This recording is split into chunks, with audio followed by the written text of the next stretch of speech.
we will have to wait till after the opening kickoff, till the offensive unit gets on the field to see whether it will be Ron Jaworski or James Harris. Harris, in pregame practice, throwing very easily, but did not have too much zip on the ball. And that might be of quite a bit of great concern to head coach Chuck Knox. We have one other score for you in the first quarter. Colorado leads Texas by a score of 7-0.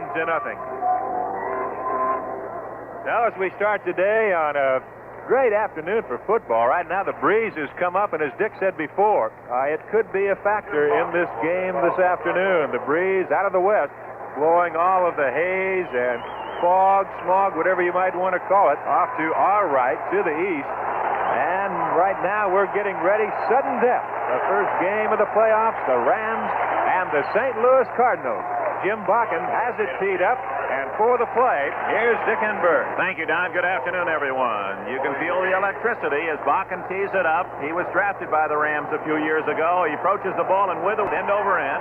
It spins down to Willie McGee. No, it's Jesse at the 5, 10. Ron Jesse, 15, 20, tries to get outside, but he's dumped at the 21-yard line. So immediately, Chuck Knox sends in someone he has not used all year. Ron Jesse, the wide receiver who performed that role as a Detroit Lion, came down to the left side, and it's Ron Jaworski who will be the quarterback as James Harris has the sore arm. Jesse returned to the 21, and it's a first down for the Rams at that point. Here they come out of the huddle. Ritz all over the ball. Jaworski, who led the Rams to wins over Green Bay and Pittsburgh the last 2 weeks of the season, has Lawrence McCutcheon and Cullen Bryant with him in the backfield. Jesse left and Jackson right. The tight end, Terry Nelson, on the left side. They gave us to McCutcheon up the middle. He's got 5 yards. He's got 7. He's got 9. With a key block, McCutcheon down at the 29-yard line, give him 8 yards on that first down carry at 2nd and 2 as Cullen Bryant comes out, and in with a new play is Rob Scribner. Clarence Duran, the free safety from the University of California, made that tackle. Good hole for McCutcheon. Both Jesse and Jackson deployed to the right side this time. Jesse in the slot. Nelson anchors down the left side of the line. The backs are in an eye. Scribner with McCutcheon at tailback. That's another new wrinkle used by the Rams. McCutcheon normally at fullback. It's Jaworski handing off to McCutcheon up the middle. He's to the 30, gets outside for a moment and hustles to the 34. He has the first down of the game. Ron Jankowski, defensive right end from Kansas State. He was a teammate of Mac Heron with the Wildcats in Manhattan, Kansas. Made that tackle. It is Bell, Davis, Rowe, and Jankowski, the front four. This is the kind of defense that does not provide a lot of pressure on the quarterback. It's a flexing sort of defense. They have only 24 sacks this year. They play in control. They'll give you the short yard, try to protect against the big bomb. On first down, it's Jaworski to McCutcheon. He's hit hard right at the line of scrimmage, fights forward for a yard to the 35. It'll be 2nd and 9. I think it's going to be kind of interesting this afternoon. Of course, everybody has read, they have heard about the great offensive unit that the St. Louis Cardinals have. But right here, here's a place, this is where on the defense, they were 10th in defense, 5th against the rush, and 13th against the pass. Of course, right now, Jaworski, if he does put the ball in the air, will be throwing into a little breeze. It's unpredictable, too. Sometimes it'll be cross field, sometimes directly into Jaworski's face. He pitches to McCutcheon, sweeping right at the 35, gets a block at the 40, and he's down at the 41. Good sweep, the first sweep of the day by the Rams, and it was John Williams, the right tackle of Minnesota, through the key block. Pete Barnes of Southern University. Interestingly, both right side linebackers today, Barnes of the Cardinals and Isaiah Robertson of the Rams, from Southern University in Baton Rouge. It is a 3rd down and a short 3. Ball just across the 40-yard line. Rams moving right to left toward the closed end of the Coliseum. 2.5 minutes gone, first quarter. Jesse right, Jackson left, tight end Nelson on the right side. Cullen Bryant at left halfback. McCutcheon lines up directly behind Jaworski at fullback. Jaworski's going to throw for the first time. He's back, he looks, he throws, complete at the 48 to the 50. Cullen Bryant still on his feet. He's to the St. Louis 47-yard line.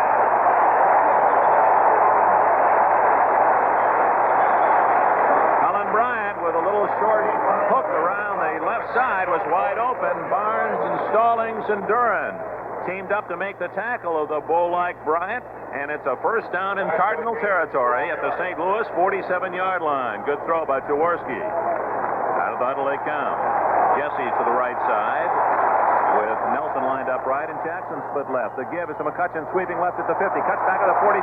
He's to the 42-yard line. A gain of 5 on first down. Pete Barnes made another tackle. He's a 240-pounder. Tom Mack and Rob Scribner with the key blocks. Rams football is brought to you by your Chevron Standard man, who reminds you that the #1 cause of highway breakdowns is battery or electrical failure. So don't gamble. Have your battery checked free at your Standard station or Chevron dealer. Car care the Chevron way is the economy way. McCutcheon fought near the 41-yard line, so it's 2nd down and 4 for the Rams. Jackson left, Jesse right. Jaworski has thrown only once. Looks over that St. Louis white jersey defense, gives to McCutcheon, sweeping to the left. He's at the 45, he's at the 40, he's to the sidelines and out of bounds at the 37-yard line, close to a first down. Barnes made still another tackle for St. Louis. He's been busy. Cullen Bryant with the block. McCutcheon had to give a little more ground as he bellied in his own backfield to get around some penetration, and then used his speed to get to the sidelines, where it is very close to a first down. The referee, Dick Jorgensen, sights across the way, and he's asked the chain gang to traverse the field and make the measurement in front of the Rams coaching staff. And as we look down on the sidelines of the Rams, there's a couple of figures that, while they're excited for their teammates, have to be filled with mixed emotions. One is Bob Klein leaning on a pair of crutches, and another Jim Bertelson on still another pair of crutches, unable to play today. But they're along with the fans cheering a first down, indicated by the referee. And, Dick, the Rams, it has been McCutcheon carrying the ball all the time so far. 6 carries for 29 yards. And, boy, you were just wondering and hoping that he had a chance to come back and play this afternoon after missing that Pittsburgh game. It's been an impressive drive thus far that started after the opening kickoff was taken to the Ram 21. It's now first down at the St. Louis 37. Jackson left and Jesse right. The backs are well split. Jaworski might be throwing on first down. He uses a long count, and he gives to McCutcheon sweeping left at the 40. Gets a block. 35, 30. Sideline, 25-yard line. Another first down.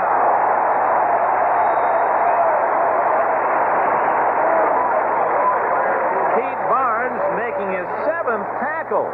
7 tackles already for Barnes, but that's a good sign for the Rams because they're getting penetration, and McCutcheon got a great block on the corner, and around he went. Rob Scribner was the man who threw that block. He was pushed out of bounds at the 26-yard line. First down. McCutcheon gets 11 more.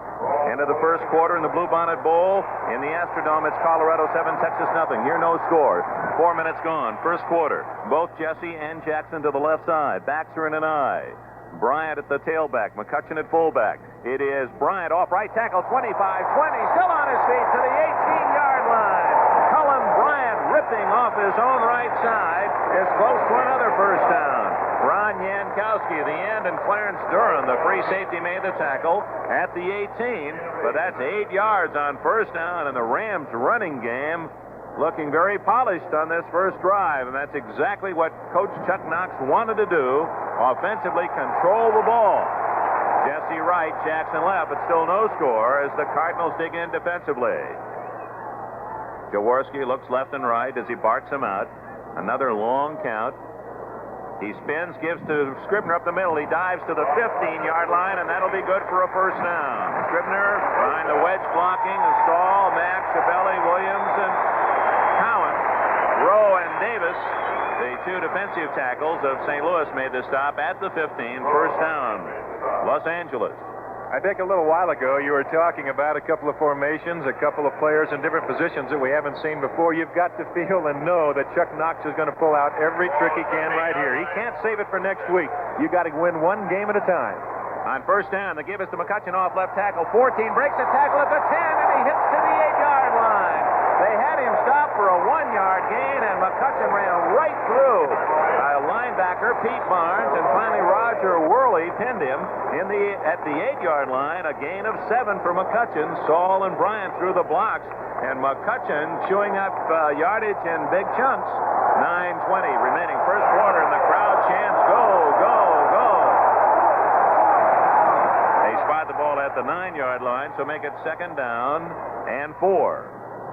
9 yards from a touchdown. Jaworski, as the crowd quiets, again uses a long count. Gives to McCutcheon off left tackle. He's at the 5-yard line. He may be inside. inside the 5, and if he is, it's a first down.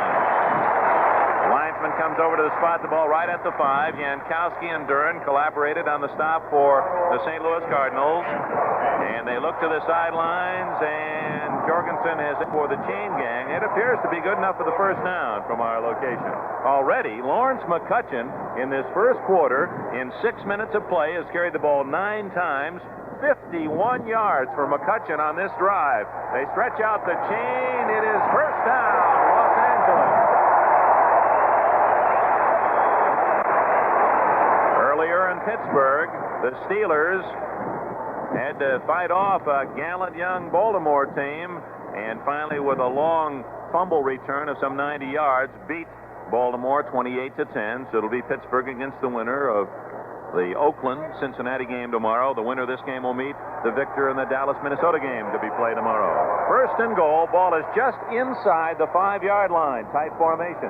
Rams use the 2 tight ends, and that means Dennis Harris in there at 1. It is Jaworski on a keeper to the left at the 4. He's in the end zone. Touchdown!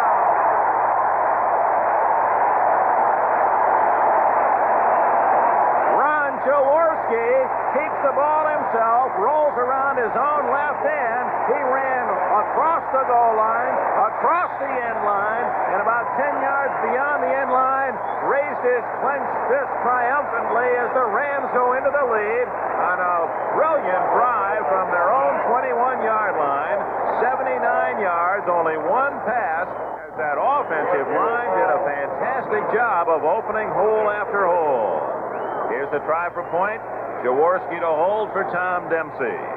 Both lines now settle in position. Good to see John Capoletti in there at one of the blocking positions after he sat out last week's encounter. There's the snap, the ball down, the kick is up, and the kick is good. And we have a timeout. 8:28 remaining in the first quarter. Rams 7, St. Louis nothing. We'll show you. I love to fly, but on a long flight, I like to get up and roam around. On Continental Airlines, we'll give you our pub lounge to go to. We'll show you. I really enjoy talking to other passengers, but last time, the guy next to me slept the whole way. On Continental, you can meet lots of people in our pub. We'll show you we really move our tail for you.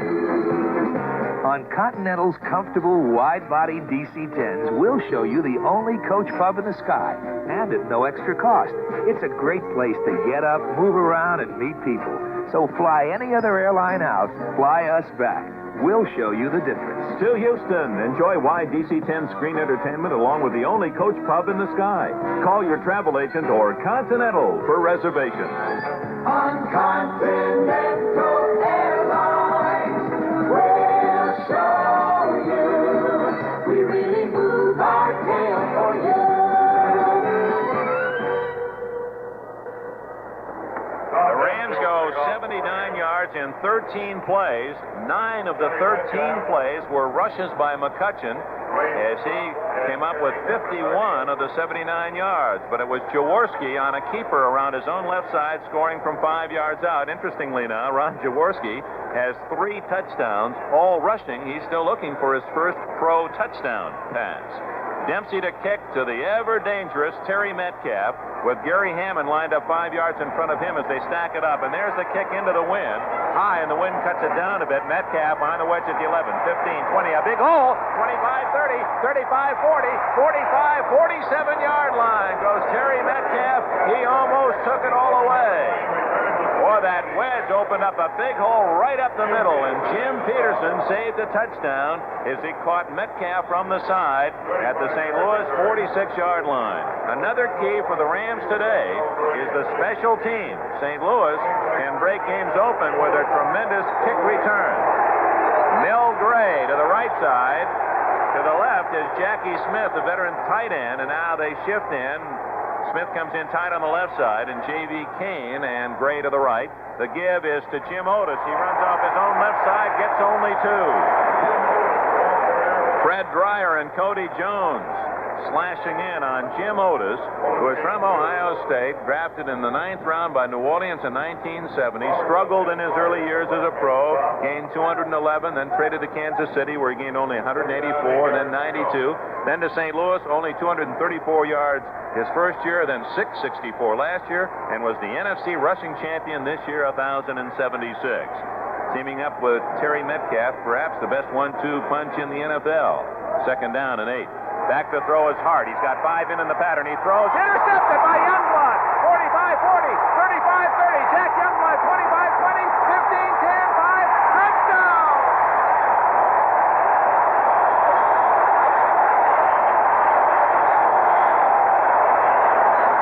Defensive end, Jack Youngblood is being mobbed 25 yards from the end zone in the closed end of the Coliseum.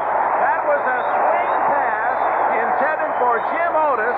Jack Youngblood leaped high, speared the ball, a very tough catch. He was only about 8 yards from Hart, and then Youngblood, 245 pounds, rumbled down the left sideline, got a great block from Fred Dreyer, and the Rams have stunned the Cardinals 13-0.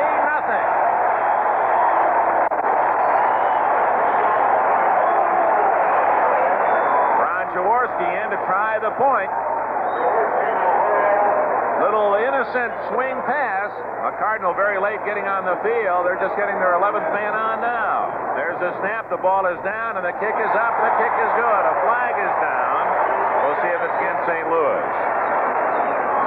Indication given that the Cardinals were offside, I believe. Still haven't given us that information. We're waiting for the signal.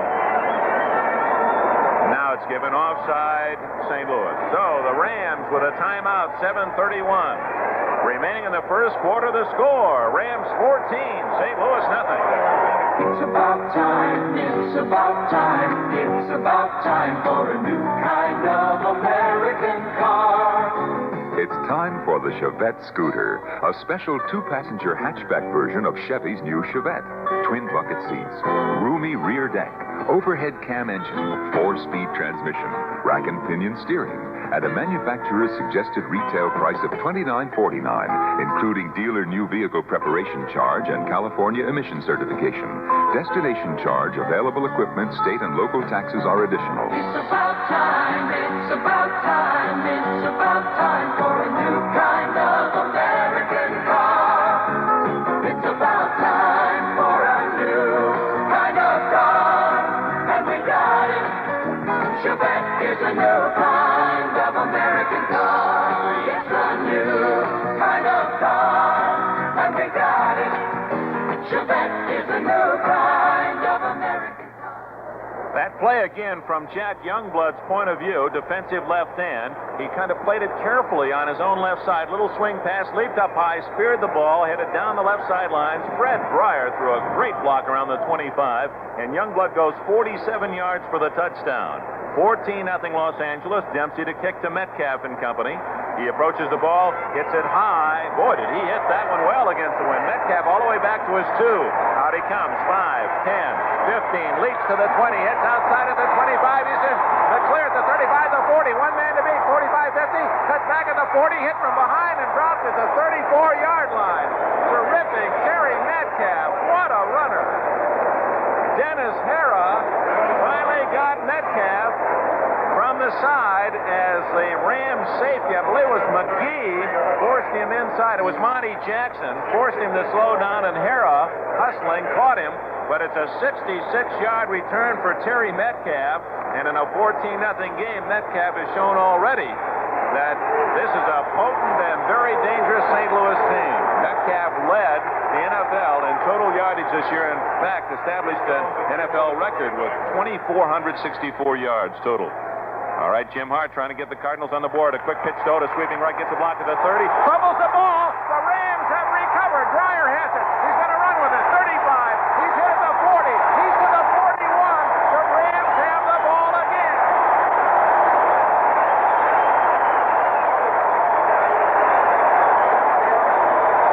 Jim Otis took a quick toss from Hart, swept the right side. Jack Youngblood barreled fumbled into Otis. The ball popped free. Dreyer picked it up and returned it to the 41. So the two defensive ends, Youngblood and Dreyer, the Cardinals have had 3 offensive plays. The last 2, Youngblood intercepts, Dreyer blocks, Youngblood touchdown. Next play, Youngblood tackles, fumble, Dreyer recovers. Ball at the 41, Jaworski sets his line. 14-0 Rams in an incredible defensive performance in this first quarter by Los Angeles. The give is to McCutcheon off the right side in the clear at the 45. Cuts back at the 50. He's to the St. Louis 47 with a first down. Norm Thompson, the left corner, made the tackle. Cullen Bryant and John Williams with the blocks, and done. The St. Louis team has to be rocked back on its heels. Dick, there's no question about that, and especially the way that the Rams' offensive line has been firing off of that ball. They have just been blocking superbly so far. They've opened the holes. The backs have hit him, especially McCutcheon, because he's done most of the ball carrying. He's right near the 70-yard mark, and we're in the first quarter with 6.5 minutes left. Jaworski gives to McCutcheon, sweeping to the left. He's at the 50, straight arms, gets to the 48, and the flag goes down. And the Rams may be guilty of a hold. Roger Worley came up from right corner to make the tackle, and McCutcheon not as yet getting up. And the indication the first penalty of the game goes against Los Angeles for holding. So the Rams, who had the first down in St. Louis territory at the 48-yard line, will taste a 10-yard mark off back into their own territory. Well, if you joined us late, the Rams scored immediately. They took the opening kickoff and marched 13 plays, 79 yards to score 7-0 on Jaworski's 5-yard keeper on his own left side. Then the Cardinals, Metcalf took the kickoff back outside his own 40, almost broke it all away. On the second play, little swing pass intended for Jim Otis was picked off by Jack Youngblood, and he sprinted 47 yards for a touchdown to make it 14-0. And then after Metcalf's 66-yard kickoff return on the ensuing kick, first play Otis fumbled when jarred by Youngblood, and now a reverse play to McCutcheon, sweeping right, gets a block at the 40, 45, 50. He's to the 44, 46-yard line of St. Louis. Quite a block by Joe Schiavelli as the Rams went to, well, it's the old Statue of Liberty play is what it amounts to, and it worked well. Dick, not counting, well, we will count it right now, but in playoff games, now this does not count divisional championship games, I should say the championship game. Against Dallas a couple of years ago, McCutcheon was 13 carries for 48 yards. Against Washington last year, 26 for 71. He is now 11 for 74 here this afternoon. 74 yards for McCutcheon. He picked up 12 yards on that little reverse. It's 2nd and 8 at the 46-yard line. Toss to McCutcheon, sweep right. He's hit in the backfield this time and dropped for no gain. He stumbles forward to the line of scrimmage. The 46 is Bob Bell, defensive left end, 250-pounder from the University of Cincinnati, slashed through to make that good low tackle. Let's pause here for station identification. From Los Angeles, this is the Golden West Radio Network. The UCLA Bruins take on the Ohio State Buckeyes right here on KMPC Los Angeles New Year's Day. Hi, I'm Jeff Edwards. I'm going to be doing my show prior to the game from the Rose Bowl, along with Robert W. Morgan and Pete Smith, with interviews from the crowd. So join us for all the action starting at 9 a.m. 5 minutes remaining in the first quarter. Rams 14, St. Louis nothing. 3rd down and 8 from the 46 of St. Louis. Jaworski to throw. Fires over the middle. Incomplete. Intended for Terry Nelson at the 36-yard line. He leaped high. Jaworski threw the ball as he was being hit down by Bob Rowe, the defensive tackle from Western Michigan. Duran on the coverage of the tight end Nelson. The Rams have been stopped, but the offense gets a hand. That's a rarity here at the Coliseum. They're giving the offense a hand. Usually it's the defenders who come off and get the nice warm reception to the sidelines. Second quarter Bluebonnet score, Colorado 14, Texas nothing. It is Dwayne Carroll who will punt for the Rams. His first attempt, he'll take the snap at his own 39, and you know who's back there to return, Terry Metcalf along with Gary Hammond. Metcalf on the near side, far side Hammond at the 10-yard line. 9 men will rush Carroll. Both lines are set. Veteran Bob DeMarco with a snap. It's on the money. Good protection. Carroll kicks it toward the near sidelines. It's a high kick short and comes out of bounds out around the 30-yard line on the near sideline. Let's see where they mark it. 28-yard line. So Carroll didn't get much on that punt. Dwayne averaged 39.4 on the regular season. We have a timeout. 4 minutes, 44 seconds left in the first quarter. Rams 14, St. Louis nothing. Bank of America offers the most complete combination of benefits for your savings. All you have to do is add it up. Choice of plans? Well, Bank of America offers 10 different savings plans to choose from. High interest.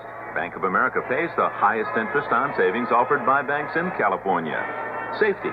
When your money's in Bank of America, there's nothing to worry about. Your funds are protected by an agency of the federal government and further protected by the strength of California's largest bank.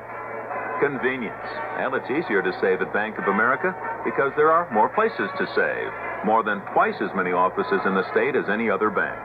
So no matter where you go in California, on business or on a vacation, you can make a deposit or withdrawal. So add it up yourself. A wide choice of savings plans to choose from. High interest, unmatched safety, more convenience. It's the most complete combination of benefits you can get for your savings. And it's why more Californians depend on Bank of America for their savings than on any other bank. Member FDIC. From the Los Angeles Coliseum, Dick Enberg with Don Drysdale. First round of the NFC Playoffs, and the Los Angeles Rams have vaulted into an early 14-0 lead. We have 4:44 remaining first quarter. Cardinals own the football at their own 28-yard line. Jim Hart moves his backs in an eye. Otis at fullback and Metcalf at tailback. Here's a play-action fake, and Hart goes over the middle. Almost intercepted by Bill Simpson, and a flag is down. At the 40-yard line, the Rams may have been guilty of interference. But Bill Simpson, darting in front of the intended receiver, Jackie Smith, had his hands on the ball. And the Rams are all around that football, but they're guilty of interference on that pass, and it'll be an automatic first down at the 41-yard line.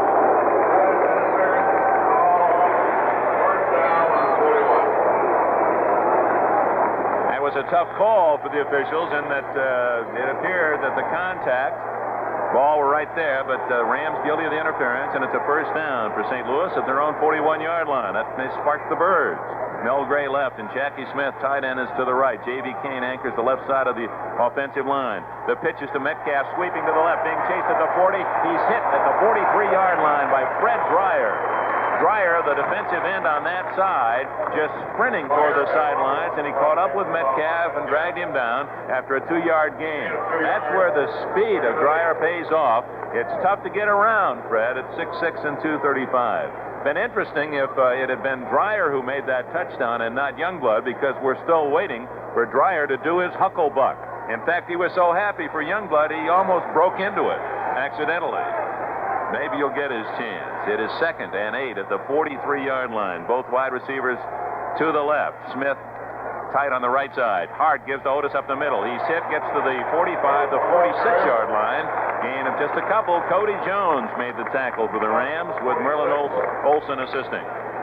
Rams football is brought to you by Budweiser. Way back in 1876, Bud was being brewed to deliver a taste, a smoothness, and a drinkability found in no other beer. And it's still brewed that way. Budweiser, the king of beer. Otis gained to the 47 they spotted. 3rd and 4. A long 4 at that. Mel Gray way out to the right, with rookie Ike Harris in the slot right, and J.V. Kane split left. They've got the pass receivers in, and Hart has 5 into the pattern. He's being pressured by Youngblood. He bluffs his throw. Now he plants. Now he throws. It is caught and dropped. No completion at the 41-yard line. J.V. Kane had it, but couldn't hang on, as Monty Jackson did a good job of darting in front of the receiver, and now it's the defense that gets the hand. Well, Dick, I wanted to watch one of the great matchups this afternoon. That was Dobler and Olsen, and that time Dobler, had a lot of stories about him. He almost ripped Merlin's shirt right off of him. Almost took it right off, shoulder pads and all. That wasn't holding much. No penalty. 10-men line the scrimmage, and the deep man for the Rams, Scribner at the 15. Here comes the snap to Jeff West, and the punter gets off a wobbly kick, slices it off the right side, lands at the 25 and kicks out of bounds at the 16. So he got a good roll on it, and the Rams start deep in their own end at the 16-yard line. 3:06 remaining in the first quarter, and the Rams are in front 14-0. Give West a 37-yard punt on his first attempt. He's averaging 37.7 on the year. He's from Cincinnati. So the Rams go into the huddle, and Ron Jaworski, the last man to come onto the field, the Polish rifle from Youngstown State, the effervescent 24-year-old who scored the game's first touchdown on a 5-yard keeper and completed one pass, his only attempt on the opening drive for a touchdown by the Rams. Jaworski hands to McCutcheon, sweep left, cuts back at the 15, hit at the 17, and that's about all he'll get. Bob Rowe cutting cross field to make the stop. Rowe has missed only one game in his 7 years with the Cardinals, was drafted in the second round back in '67 out of Western Michigan. Good pass rusher. Had one very big game early in his career when he blocked 3 field goals in one game. He's 6'4". Ball is at the 18.5. Jesse right, Jackson left. Second down 8. McCutcheon and Scribner in the backfield behind Jaworski. Jackson left and Jesse right. Jaworski gives to Scribner off right tackle at the 20, bulls his way to the 24. Good second effort by Scribner, but he's short of the first down. Greg Hartle, second-year middle linebacker from Newberry College in South Carolina, made the stop. Saul and Chabelli open the hole, but the Rams are shy of the first down on 3rd and 2, so Jackson and Scribner go out. Bryant will join McCutcheon as the running backs, and Terry Nelson and Dennis Hera are the tight ends. Nelson on the left side, Hera on the right side, with Jesse a little wider than he normally is in this situation on the right side.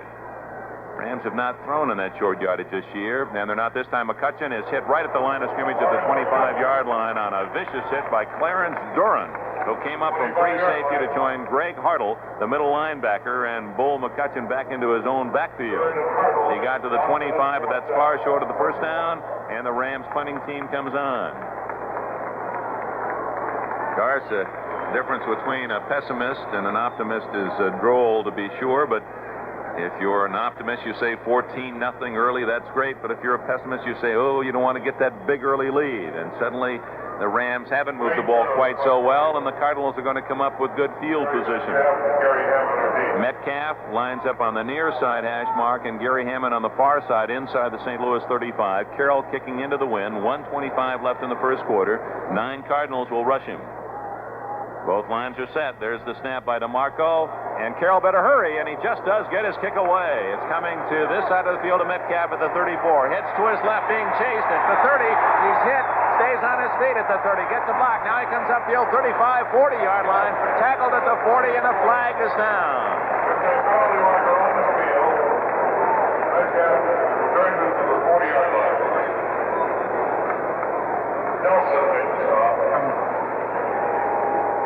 Jim Youngblood did a great job of pressuring Metcalf back into his own area, and then the clipping call will go against St. Louis. The tackle was finally made by Terry Nelson. But Jim Youngblood, he showed good speed chasing after Metcalf, got a hand on him, but couldn't drag Terry down. Vic, as I was saying before, the last time the Cardinals had the ball on offense, talking about the way that Dobler and Olsen was going at it, Dobler holding Merlin. It's just a question now to see the fans here at the Coliseum who might have glasses. Watch that number 66 for the Cardinals, because you just wonder when that gentle giant is going to say, well, that's enough of that, young man. I'll take care of you. Well, a good kick against the wind, 41 yards, and then the penalty, so the Cardinals start back at their 22-yard line. It's 14-0 Rams, a minute left in the first quarter. Jackie Smith left, Mel Gray, and the give is to Otis up the middle, hit by Youngblood at the 24-yard line. Is Jack Youngblood there again with Merlin Olsen? Well, Youngblood in the second half of the season playing the way he did all of last year when he won All-Pro honors and was outstanding along with Dreyer against the Steelers in the big win last week, and they've been brilliant in this first quarter. The two light, quick defensive ends of the Rams, Youngblood on the left side, Dreyer on the right side. Ball is spotted at the 25, a gain of 3, 2nd and 7. Metcalf and Otis split behind quarterback Jim Hart. Jackie Smith left, Mel Gray right. Kane on the right side, and Hart's back to throw. He drops deep. He's looking long and wide open over the middle is Kane. He dropped the ball! J.B. Kane was all alone at the 50-yard line. He dropped the ball, and now he just kicks it back toward his own huddle in disgust with himself. Oh, my. They had Gray sprinting down the right side, and Jackie Smith down the left side, and no one picked up J.B. Kane all alone at the 50. And it was one of those cases where he tried to run before he caught the ball, and it just trickled off his fingertips, incomplete. A lonely moment for J.B. Kane from Colorado, one of the tight ends. So it is 3rd and 7 instead of first down in Ram territory. And he might have run a long way before he would have been caught. Undoubtedly, that's what he was thinking. Steve Jones in there with Metcalf in the backfield. The Rams were offside. Youngblood jumped offside. Hart's going to go through the play, swings it out of the backfield, complete to Metcalf at the 20. Is hit by Reynolds, breaks the tackle, cuts inside at the 25. Now he's got running room. 30, far sideline, 35, 40, 45, 50, 45, and out of bounds as Ellendorf chases him out at the 41-yard line. It'll be a first down for St. Louis as Metcalf running brilliantly. Is he exciting? The penalty will be against the Rams, I believe, and the Cardinals undoubtedly will decline that. And it could be the Rams relaxed a bit knowing that they were offside. Jack Youngblood was the man who was offside, and the Cardinals decline it, take the first down at the 41-yard line. You can see why Metcalf led everyone in the NFL this year and compiled more yardage than anyone in the history of the NFL. 816 yards running, gained 378 with 43 receptions, 285 yards on punt returns, 960 yards on kickoff returns, and throwing a 23-yard fumble recovery. A total of 2,464. He's been outstanding thus far in this first quarter. 8 seconds left. The give is to Steve Jones. He's hit by Jack Reynolds at the 42-yard line. No gain. Reynolds shooting through from middle linebacker caught Steve Jones from Duke University. Was drafted by the Rams out of Duke in 1973. That is the end of the first quarter. The score, Los Angeles 14, St. Louis nothing. Most cars these days come equipped with a set of warning lights or gauges, but the problem is that they usually warn you after something's gone wrong, not before. That's why you do yourself and your car a favor when you stop in along the Chevron Way, because detecting problems before they happen is part of Car Care the Chevron Way, the economy way. For example, your Chevron standard man knows that broken fan belts and leaking radiator hoses are a sure way to light up your car's warning lights. So when he checks under your car's hood, he'll inspect the fan belt for cracks and worn or frayed edges, sure signs that a failure is near.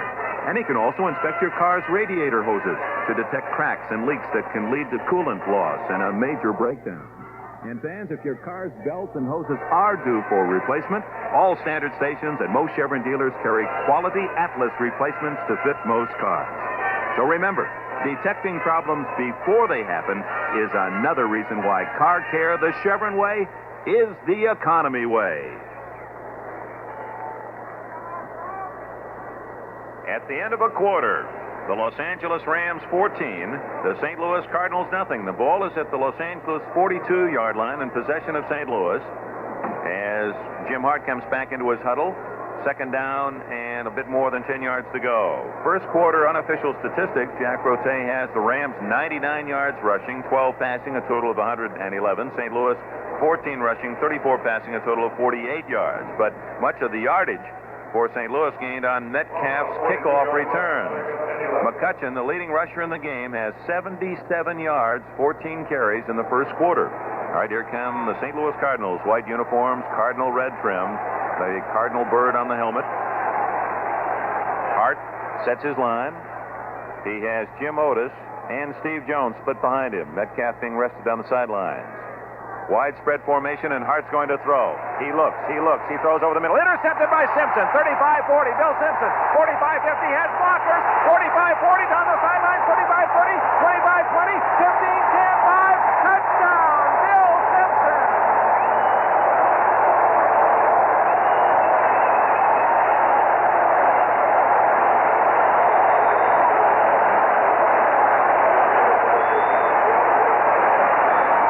Blocking downfield, one of them by Merlin Olsen, Bill Simpson, with his 7th interception of the year, 65-yard touchdown.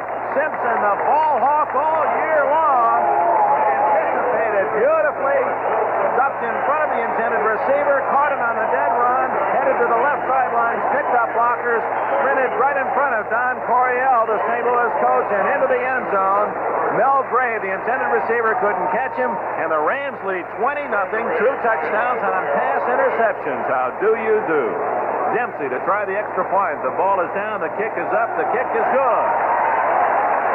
So on the first play of the second quarter, Bill Simpson spins 65 yards with a pass interception. Simpson, who led the Rams this year with 6 steals, gets a big one in this first-round playoff. And Jim Hart, who was intercepted just 19 times all year, has been picked off twice, and both for touchdowns early in this playoff game. 14 seconds gone, second quarter. Timeout score. Rams 21, St. Louis nothing. Maybe you're not in the habit of reading labels, but today it pays to do so once in a while. There's one label, one beer label at least, that repays the effort. Budweiser. The print sort of small, but the message isn't. Quote, "This is the famous Budweiser beer. We know of no brand produced by any other brewer which costs so much to brew and age. Our exclusive Beechwood aging produces a taste, a smoothness, and a drinkability you will find in no other beer at any price." Unquote.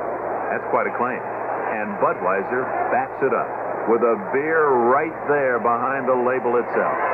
Pour yourself a big, cold Budweiser.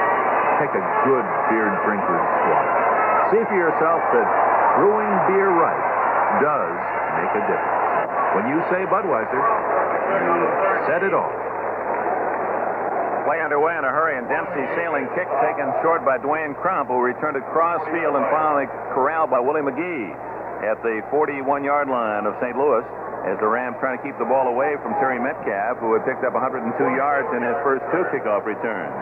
But the Rams' pass defense, much maligned at times, has just played outstanding football against Jim Hart in the early going, and 2 pass interceptions have made it 21-0 Los Angeles. And now the Cardinals desperately need to get something going. Rams looking for the pass as Hart barks him out. Metcalf and Otis behind him. A quick pitch to Metcalf, sweep left. 40, 45, slips a bit, gets up. 48-yard line before he's hit by Eddie McMillan. Now Metcalf is the one man in that backfield for St. Louis that can give you the big score on the ground. He can break it open on a run. Not many teams have players of his talent.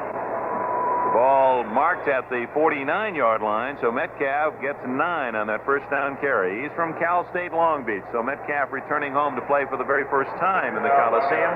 Just 5'10", 185 pounds. He gained 50 yards the very first time he carried the ball in the National Football League, and St. Louis said, we picked right in 73. He was a third-round draft. In an eye, 2nd and 1. The give is straight ahead to Metcalf, breaks the tackle at the 50, spins outside, and gets to the 45-yard line.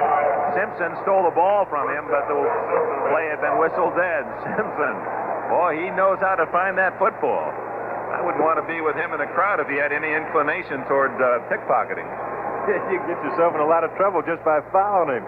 You know, the big thing right there is it was kind of a late whistle. Metcalf was down, and Simpson was going by the whistle because he had the ball before the whistle was actually blown, but Metcalf was down.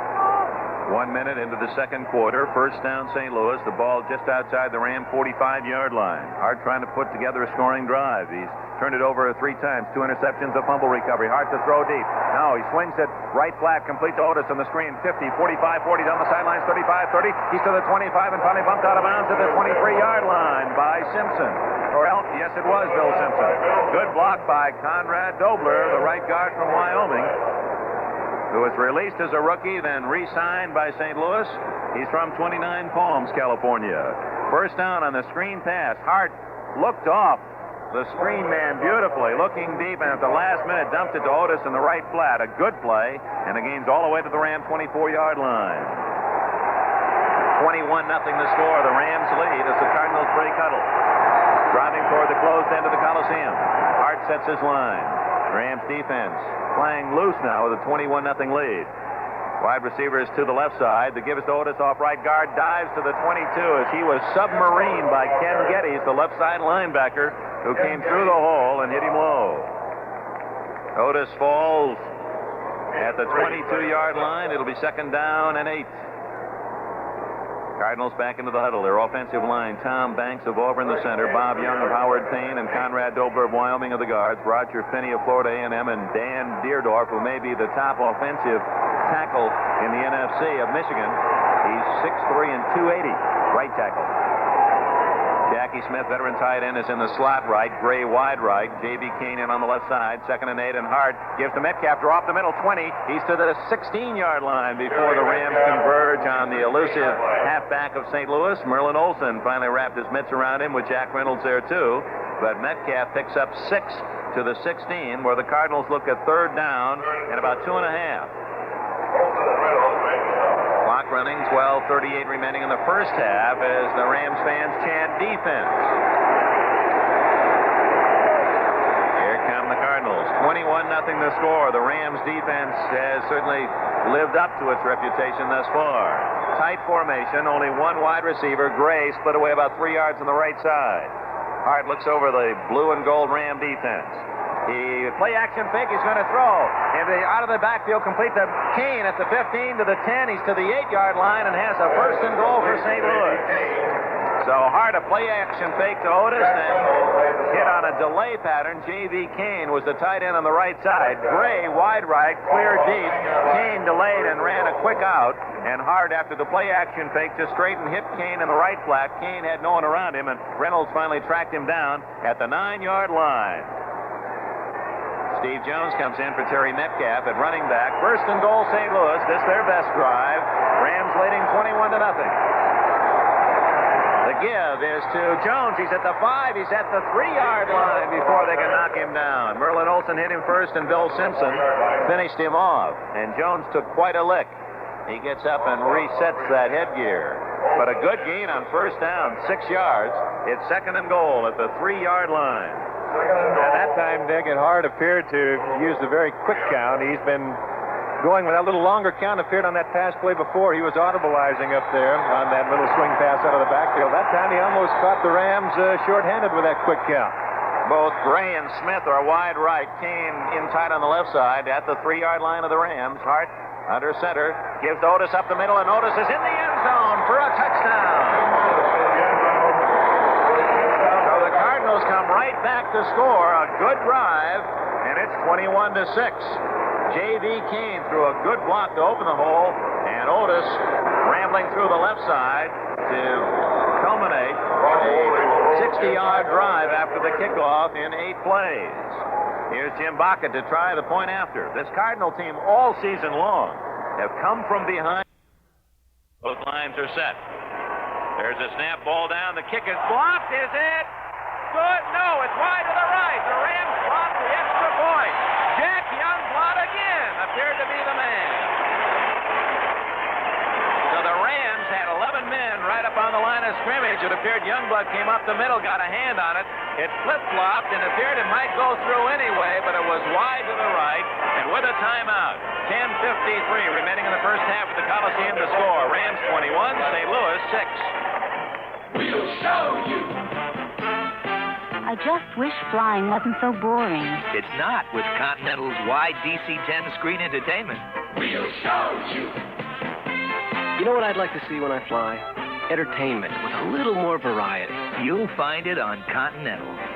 We'll show you we really move our tail for you. On Continental Airlines' wide DC-10 screen, we'll show you nostalgic newsreels, today's sports stars, old-time movie serials, and more. So fly any other airline out, fly us back. We'll show you the difference. Along with wide DC-10 screen entertainment, enjoy the only coach pub in the sky on Continental's DC-10 to Chicago. Call your travel agent or Continental for reservations. On Continental Airlines, we'll show you. We really move our tail for you. Some spectacular plays by the Rams defense in the first half. We'll not know till game's end, but the most important play may have just been made, although innocent enough, a blocked extra point. 2 touchdowns won't be enough for St. Louis now. It's 21-6. Youngblood again made the big play. Bakken to kick it off. He hits it high and over and fairly short. Bryant takes it at the 13-15. Left sideline 20, 25, 30 up the sideline. Breaks the tackle, then falls at the 34. Wayne Crump made the tackle for St. Louis. Rams have the football for the first time in the second quarter. 10:45 remaining before halftime. It's halftime, the Bluebonnet Bowl. in Houston, Colorado 21, Texas 7. Earlier today in Pittsburgh, the Steelers beat Baltimore. It was a close game for the first 3 quarters, but the Steelers, with a couple of 2 touchdowns in the 4th quarter, blew it open 28-10. Ron Jaworski, the starting quarterback for the Rams today, as McCutcheon and Bryant split behind him. Jesse left, Jackson right. Jaworski, a play-action fake to McCutcheon. He's going to throw long, and Jackson is open. He's got it at the 20, 15, 10, 5. Touchdown! Harold Jackson on the bomb.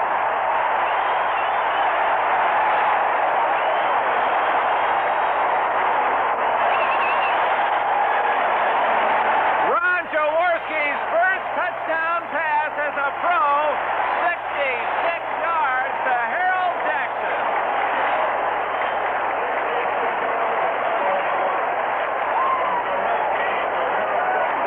So the Rams use the St. Louis medicine, the long throw, and Jaworski and Jackson hooking up on a beautiful play, and very difficult to measure because Jaworski throwing with a following wind. He must have thrown that about 60 yards in the air, and Jackson caught it on the dead run, kicked away from the last Cardinal, the last 15 yards for the score. Now Dempsey's try for point. Jaworski to hold the ball down. Kick is up, and the kick is good. Oh, my! 10:36 remaining in the first half. Rams 28, St. Louis 6. Rams football is brought to you by Continental Airlines. And when Continental moves its tail to Kansas City, it has its advantages for you, like 3 departures daily, all with money-saving economy fares. Continental Airlines, the proud bird with the golden tail. Well, we were talking just a little while ago. Dick Enberg was mentioning, Dick, you said that Jaworski had not had his first professional touchdown passes yet, and when would you want to try and pick it out in the first game of the playoffs and his first playoff start? It was a beautiful articulation between pass and receiver. Jackson out there wide open, and sometimes it's tough to lead that man who's so much in the clear, but it was well thrown, and then Jackson, of course, using that speed to kick away the last 15 yards. And, of course, down there on the field, too, as we've been watching the kickers kick into the wind going from east to west, there appears that the wind is definitely a factor down there. And the Cardinals, as I mentioned a little bit earlier, they were 13th against the pass. So they have had their trouble not only on this last play, but they've had their trouble with everybody this year on trying to defend that pass play.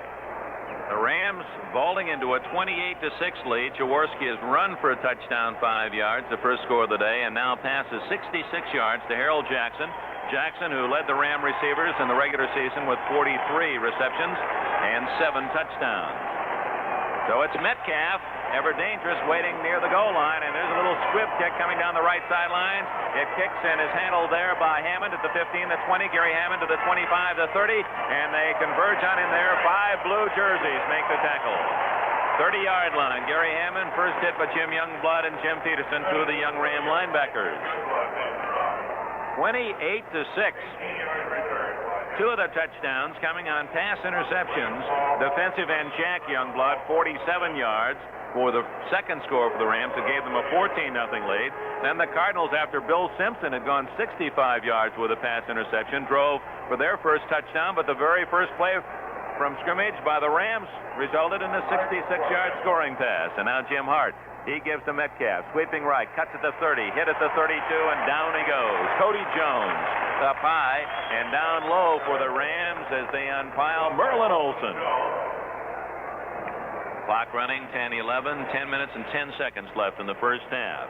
The Rams with their biggest first half of this entire season, leading 28-6 over St. Louis. And the Cardinals, with that missed extra point, really have to fight from a long distance. And the Rams must be cautious of relaxing a bit too much. It's 2nd and 8. To the left is Gray, to the right is Kane. Tight end on the left side, Jackie Smith. Backs are split, hard to throw, 5 in the pattern. He looks, he goes up the middle. It is going to be almost intercepted by Elmendorf and Jackson as it went through Metcalf's hands and was tipped downfield where there were 2 Rams waiting. Let's pause for station identification. This is the Golden West Radio Network. Los Angeles.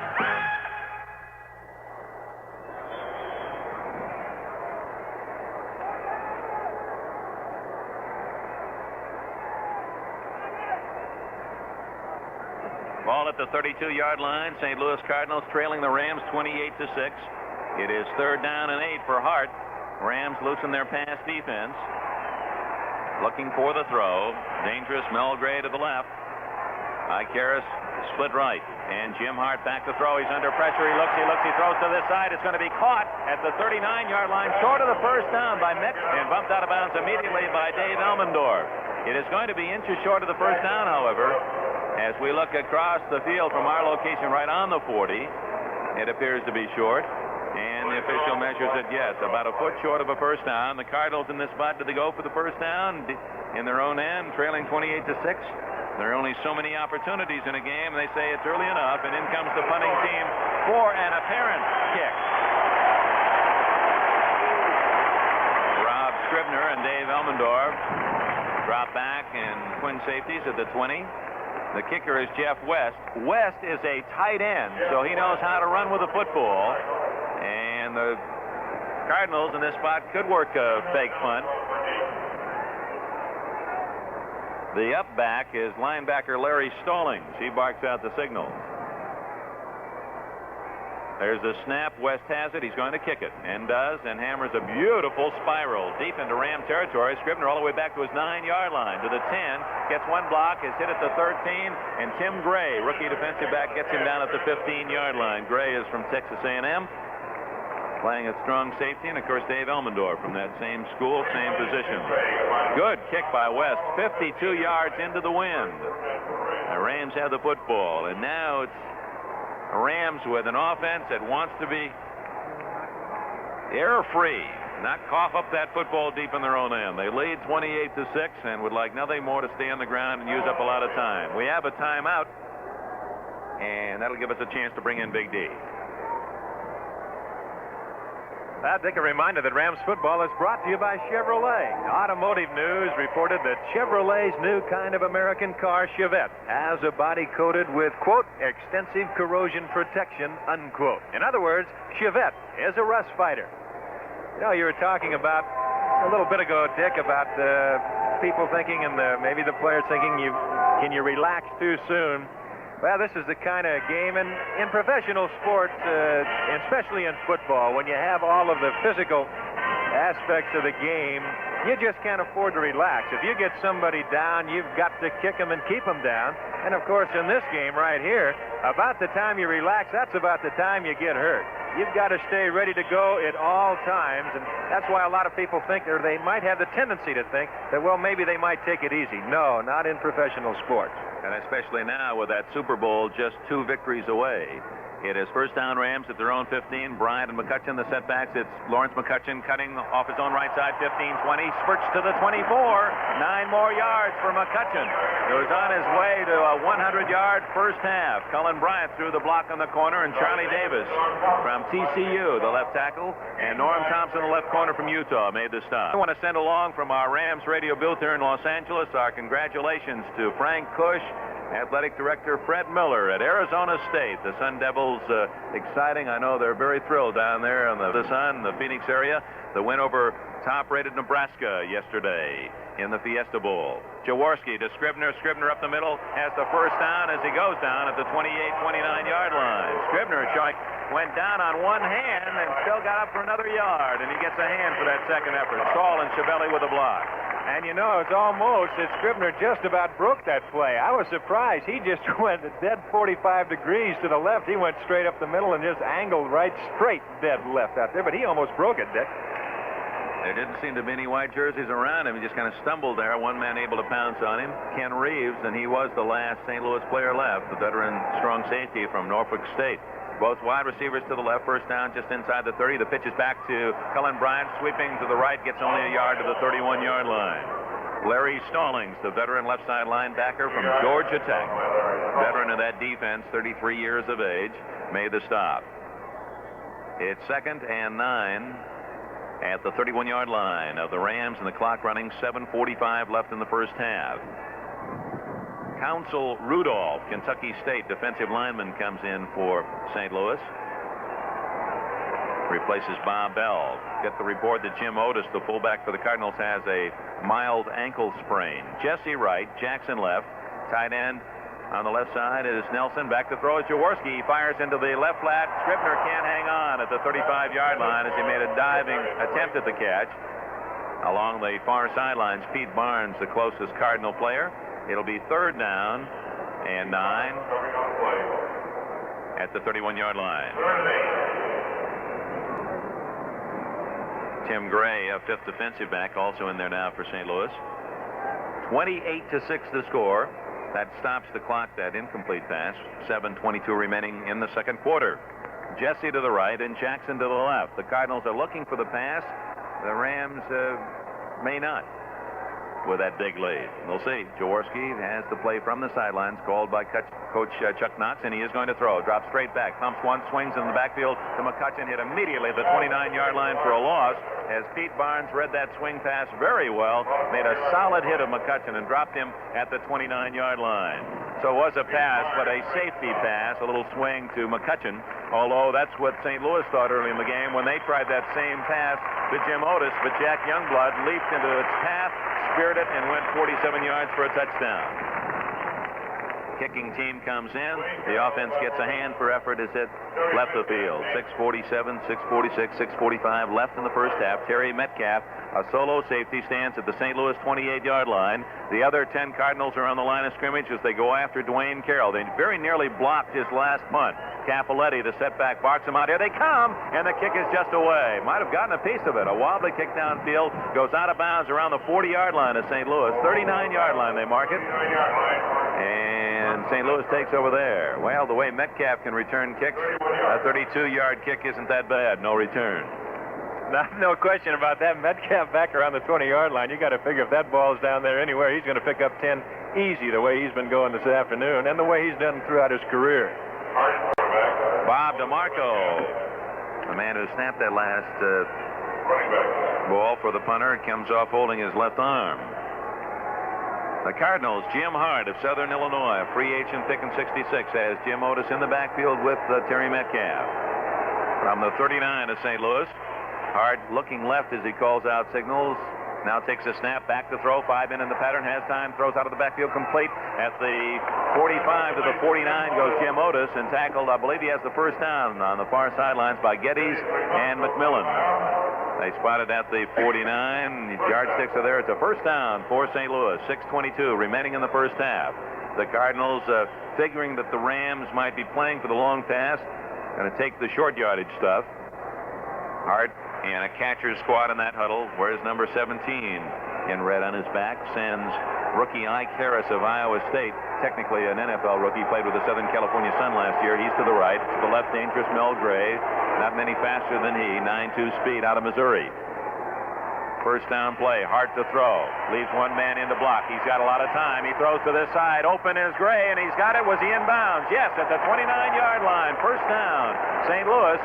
The coverage by Dave Elmendorf. A deep crossing pattern by Mel Gray. And Hart given excellent protection that time by his line of Banks, Young, Dobler, Finney, and Deerdorf. And he spotted Gray open. You give Hart that much time, he's going to find an open receiver. And, Dick, this is, regardless of what the score is right now, the way that you mentioned before, the Cardinals have come back and won games coming from behind. This ball club is an explosive ball club, and you just can't give them an inch. Jim Youngblood has replaced Jack Reynolds at middle linebacker. See, we'll get a report on Reynolds if there's an injury involved there. Hart gives on a draw to Otis up the middle, breaks one tackle, gets to the 24-yard line where Cody Jones makes the tackle. That's one of the few times that Merlin Olsen did not get the man on a draw, but Cody Jones backed him up well. I tell you the reason why he couldn't get him, because he had a stranglehold on him. You're really on that Conrad Dobler, aren't you? No, I'm not on him at all. I'm sitting here, I'm enjoying myself watching the two of them go at it, because it is really something to see. Okay. Dobler, the right guard, is responsible for the most part for Olsen. That draw play was worth about 3.5. Second down, Cardinals just inside the Ram 25. 28-6, Los Angeles leads. Hard to throw. He drops deep. He looks. He swings it complete to Metcalf at the 30, the 25, the 20. Metcalf is to the 16-yard line. And that'll be another first down. Tackle made by Jim Youngblood.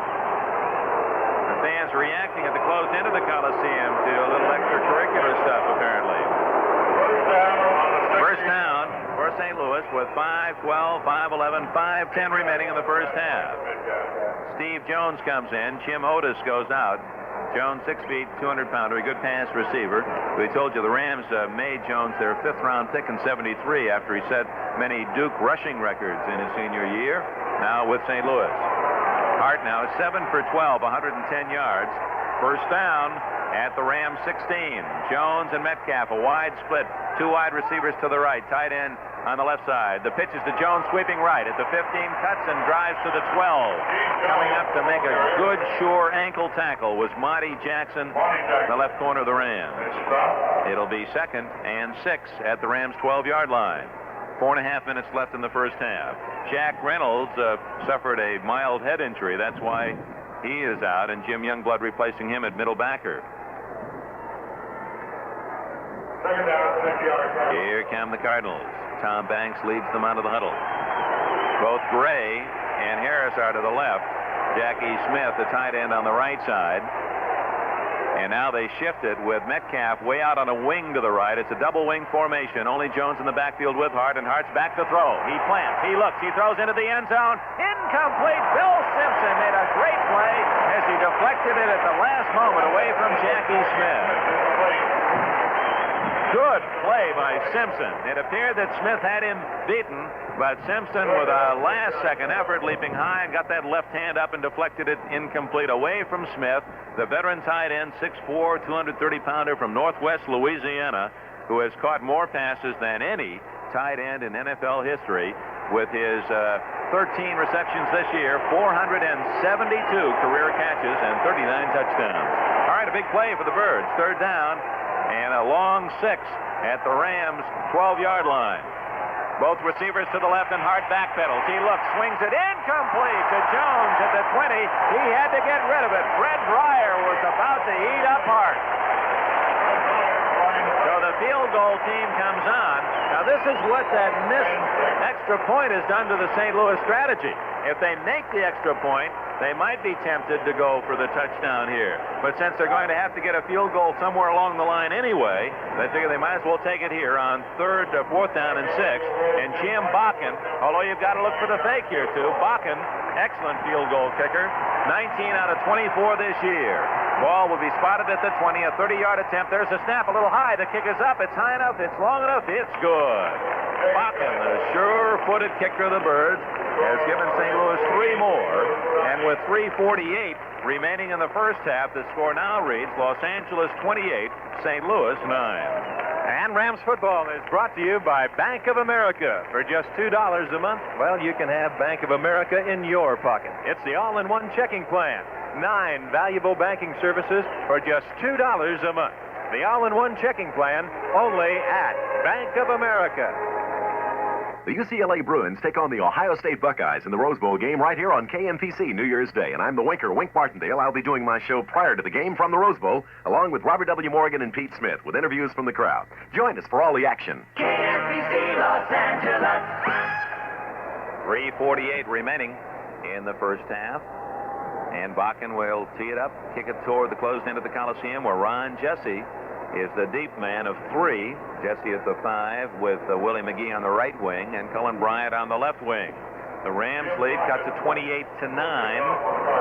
Rams scoring on the big plays after the opening drive with the kickoff to start the game, 79 yards, and Jaworski scoring from 5 yards out. The rest all big touchdown plays. 47-yard pass interception to Youngblood, 65 interception Simpson, and a 66-yard bomb Jaworski to Jackson. The kick is to Bryant at the 11, 10, 15, 20. He's up the middle at the 25, trying to get outside of the 30, and he's down at the 31-yard line.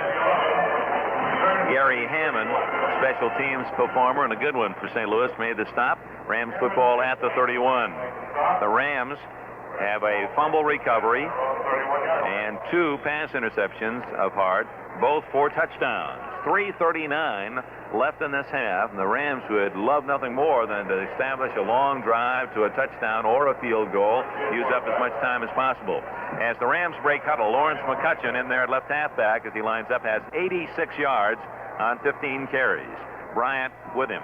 Split behind Jaworski. Jackson right, Jesse left. It's a play-action fake, and Jaworski wants to go long. He throws over the middle. Incomplete and almost intercepted by Durham at the 45-yard line.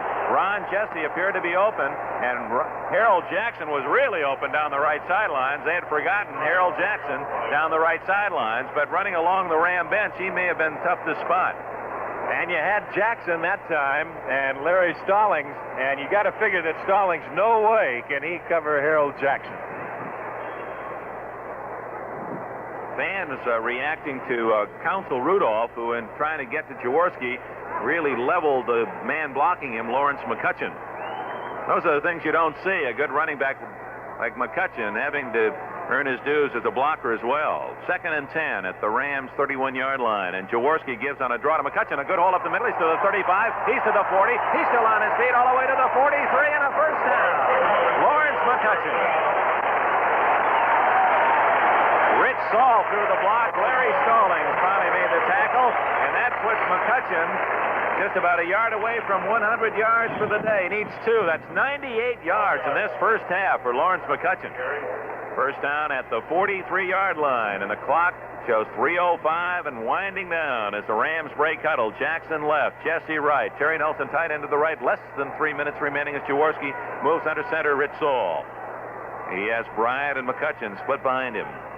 Jaworski fakes to McCutcheon. Back to throw. Fires this side. Open Jesse. First down at the St. Louis 42-yard line. He tumbles out of bounds away from Norm Thompson, the left cornerback. Jesse had to leave his feet, go to his knees to make the catch. And with 2:46 left in the half, the Rams have another first down in St. Louis territory at the 42. Scribner comes in with a new play from the bench. It's been a new look from the Rams in one regard today, Don. Strategically, the Rams, even with a lead, have thrown on first down and gone for the bomb more than they've shown in many games this year. And they're going to put that great arm of Ron Jaworski to work. They're not going to keep that in mothballs. You can't figure they're going to do that, Nick. Jaworski has his line set, backs in an eye, and gives to McCutcheon up the middle. He's at the 40 hit, but drives to the 38, almost the 37, in the grasp of Bob Rowe, as Lawrence McCutcheon moves over the 100-yard mark in this first half with that carry. Cullen Bryant comes in, and Scribner goes out. McCutcheon gaining 4 yards, has 102 yards in this first half. 2:22 left, and the clock moving toward that 2-minute timeout. Rams lead 28-9, and they're moving steadily. 2nd down, 6. Ball inside the 38 of St. Louis.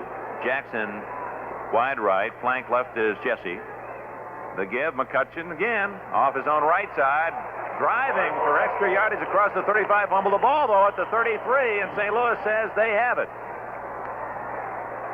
No signal yet by the official. Was the play dead? I believe the Rams, they haven't signaled yet. How about it, gentlemen? How do you see it? St. Louis recovered. Certainly took them a while to figure it out, and with 2 minutes left, we have a timeout. The 2-minute warning is given. The Cardinals, on a fumble recovery, have the football at their 32-yard line with a score. A timeout. Rams 28, St. Louis 9. How do you demonstrate durability? A Chevrolet engine does it by covering 60,000 miles in less than 60 days through temperatures as high as 122 degrees.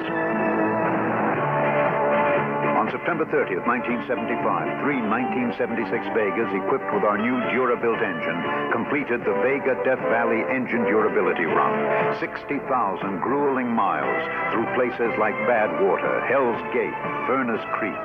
In 180,000 total miles on 3 1976 Vegas, the only engine part replaced other than maintenance items was one timing belt. Maintenance was adjusted for dust conditions.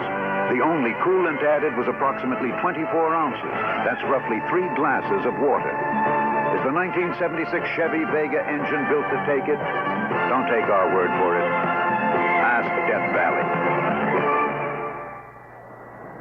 2 minutes remaining in the first half. The Cardinals have taken the ball away from the Rams for the first time today. Some indecision, but the officials finally signaled that the St. Louis Cardinals covered the fumble of McCutcheon at the 32-yard line of St. Louis. So plenty of time for Jim Hart. And a touchdown here for the Cardinals, and an extra point would make it 28-16. That's a big difference from 28-9 where it stands now. Now Hart with Otis at fullback and Terry Metcalf at left halfback. And now it's Steve Jones, the other halfback, and he splits away. Hart, a long count. Takes the snap, back he goes to throw. He plants, he's going for the bomb up the middle. It's going to be caught at the 50, and McMillan makes the tackle at the 49-yard line. Mel Gray, make it Ike Harris. Ike Harris with the reception.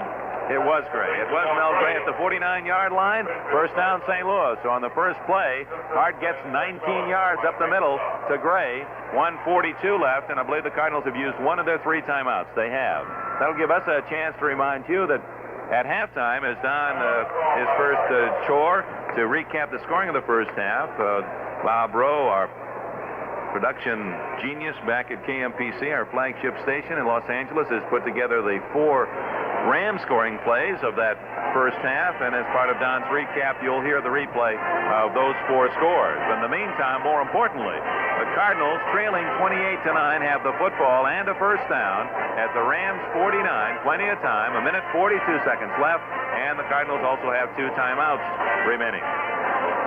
You know, Dick, on that last fumble, it was really amazing. When you runner goes down, you'll hear an official, or you'll hear whistles blow all over the field. That time you heard one. That was about the only thing, and they all looked at each other for help. And about the time why they had the unpiling of everybody, why McCutcheon did actually fumble the ball, but it's a question of whether he was down when he fumbled. I don't know whether, if you ask them out there right now, if they can anyone give you an honest answer.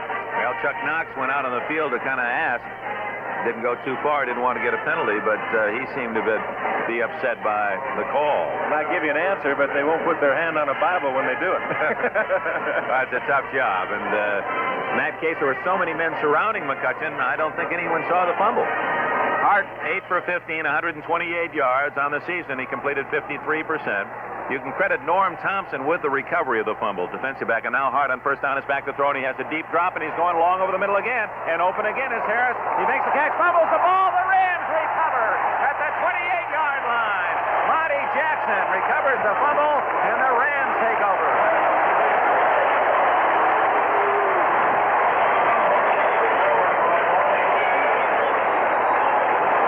Harris caught the ball, and somebody rocked Harris. I believe it was Elmendorf or Simpson. The ball shot free.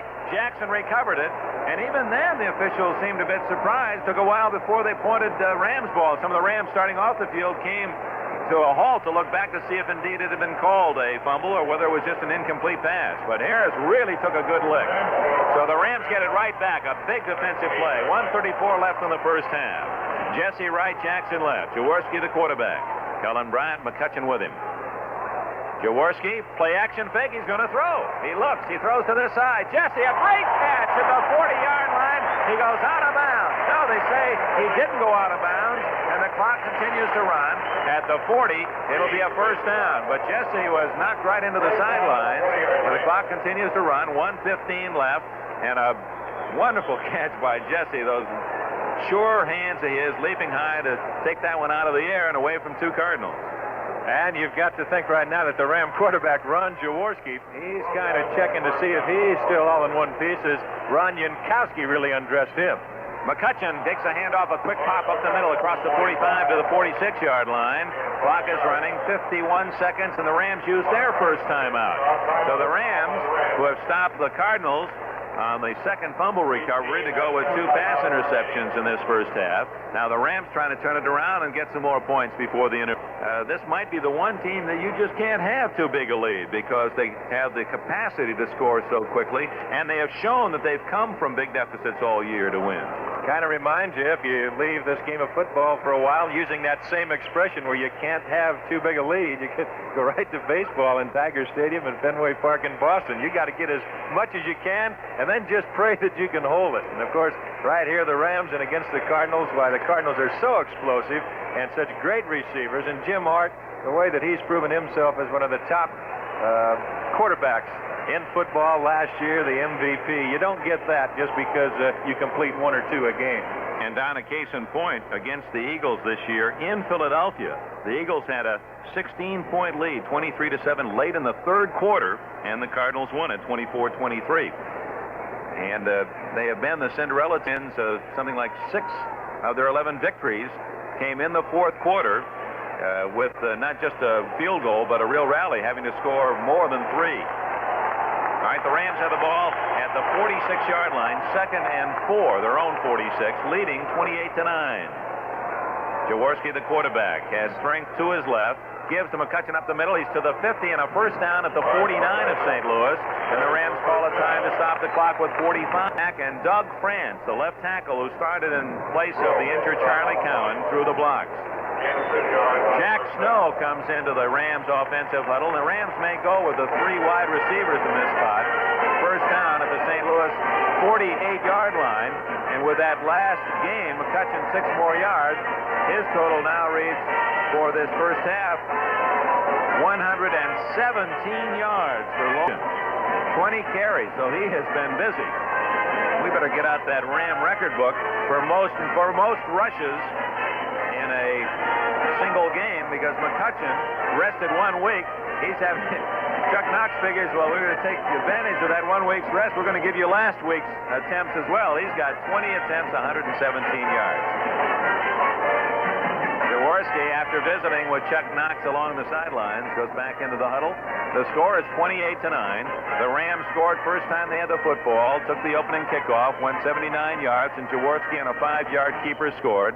Then the first time St. Louis had the ball, second play, Youngblood leaped in front of a little swing pass intended for Jim Otis, caught it and returned it 47 yards for a touchdown to make it 14-0. Then Bill Simpson went 65 yards with an interception to make it 21-0. The Cardinals finally scored on a 3-yard run by Otis, 21-6. Rams came right back on a Jaworski to Jackson 66-yard bomb, and now Jaworski to pass. He looks, he throws, incomplete. He picked an open spot and got rid of it. He was being pressured, and his receivers well covered. He got rid of it, and wisely so, and picked a good spot. 41 seconds left in the half. It'll be 2nd down and 10 at the Cardinal 48. So after the Jaworski 66-yard bomb to Jackson to make it 28-6, the Cardinals came back and got a 29-yard field goal with Jim Bakken, and that's the score, 28-9. Rams into the huddle, and here they come. Harold Jackson with that touchdown catch to the left, and Ron Jesse, who caught 41 on the year, 3 for touchdowns, is to the right. Terry Nelson, tight end with only 1 catch all season, is the anchor man on that right side. McCutcheon and Bryant split behind Jaworski. The rifle wants to throw. He has time, and he's looking long for Jackson. It is incomplete at the goal line. Covered well by Roger Worley, the all-pro right corner. That was just a matter of Jaworski hoping him all the way. The ball landed just shy of the goal line. There's a flag down, and apparently St. Louis guilty of a foul, and it's a major 15-yard penalty. It'll take it all the way to the 33-yard line. A light moment in the tense game, as all of them are now. Jorgensen, the referee, as he jogged the 15 yards off, he went from the 45 to 40, 35. When he got to 35, he fumbled the ball and then put it down to the 33. I believe it was on number 36, Kenny Reeves. That's the way that it appears right now, Dick. It would have been interesting if the umpire were ready to get the penalty break. 35 seconds left. At a double wing formation, Jaworski pumps, guns it, complete to Jesse at the 20. He's still on his feet and finally wrestled down at the 20-yard line. First down, the clock running. Jaworski hustles in and stops the clock with 25 seconds left. That's the last time out. But Jaworski may have erred in calling that time because he kind of threw his head back as he looked to the Rams bench as if to say, oh, I shouldn't have used it then, huh? Because normally teams like to save that final timeout for the field goal team to get on. Now the Rams will have to use an incomplete pass if that becomes the situation. But right now they've driven to the 20 of St. Louis, first down. Jaworski, 6 out of 10, 118 yards, 1 touchdown. A lot of times when you watch Jaworski throw, and then of course you turn around and watch the catching of Ron Jesse, and the velocity that Jaworski can put on the ball, you've got to swear that Jesse's got a ball drawn out of his arm. He has some of the greatest hands that I have ever seen. And not just taking the ball where the average way of catching a ball, maybe with both palms out. He's got him backhand many times. He's got him turned inside out, looped over. And you swear, maybe they just revolve. I don't know. Maybe he's got both hands on there that spin around. He's got super hands. He's made 2 great catches this afternoon right in traffic. Of course, Jack Snow possesses those same kind of mitts, and it's really exciting in practice down in Long Beach to watch those men as they go through their everyday routine, ball after ball, and difficult chance. And many of them, they'll just try to catch one-handed to get into that. In case somebody's got one hand locked, they'll go after it with the one hand and make it. They both. You talk about Snow and you talk about Jesse. Those are two of the all-time guys I've seen with great hands. There's been a lot of them, but there's two right here. It's nice to have two on the same club. If you're a Los Angeles fan, indeed. 25 seconds. We'll watch the clock. Left first half. 28-9. The Rams lead ball at the St. Louis 20-yard line. Bryant and McCutcheon behind Ron Jaworski, and Jaworski has to throw. He looks. He throws to this side. Jackson, incomplete. End zone. It would have been out of the end zone anyway had Jackson caught it. He had sprinted away from double coverage from linebacker Stallings and Norm Thompson. Let's pause for station identification with 21 seconds left in the first half. This is the Golden West Radio Network. UCLA Bruins take on the Ohio State Buckeyes right here on KMPC Los Angeles New Year's Day. Hi, I'm Jeff Edwards. I'm going to be doing my show prior to the game from the Rose Bowl, along with Robert W. Morgan and Pete Smith with interviews from the crowd. So join us for the action starting at 9 a.m. Jaworski used only 4 seconds on that end zone pass, so he didn't go for the short one. He went for the bomb.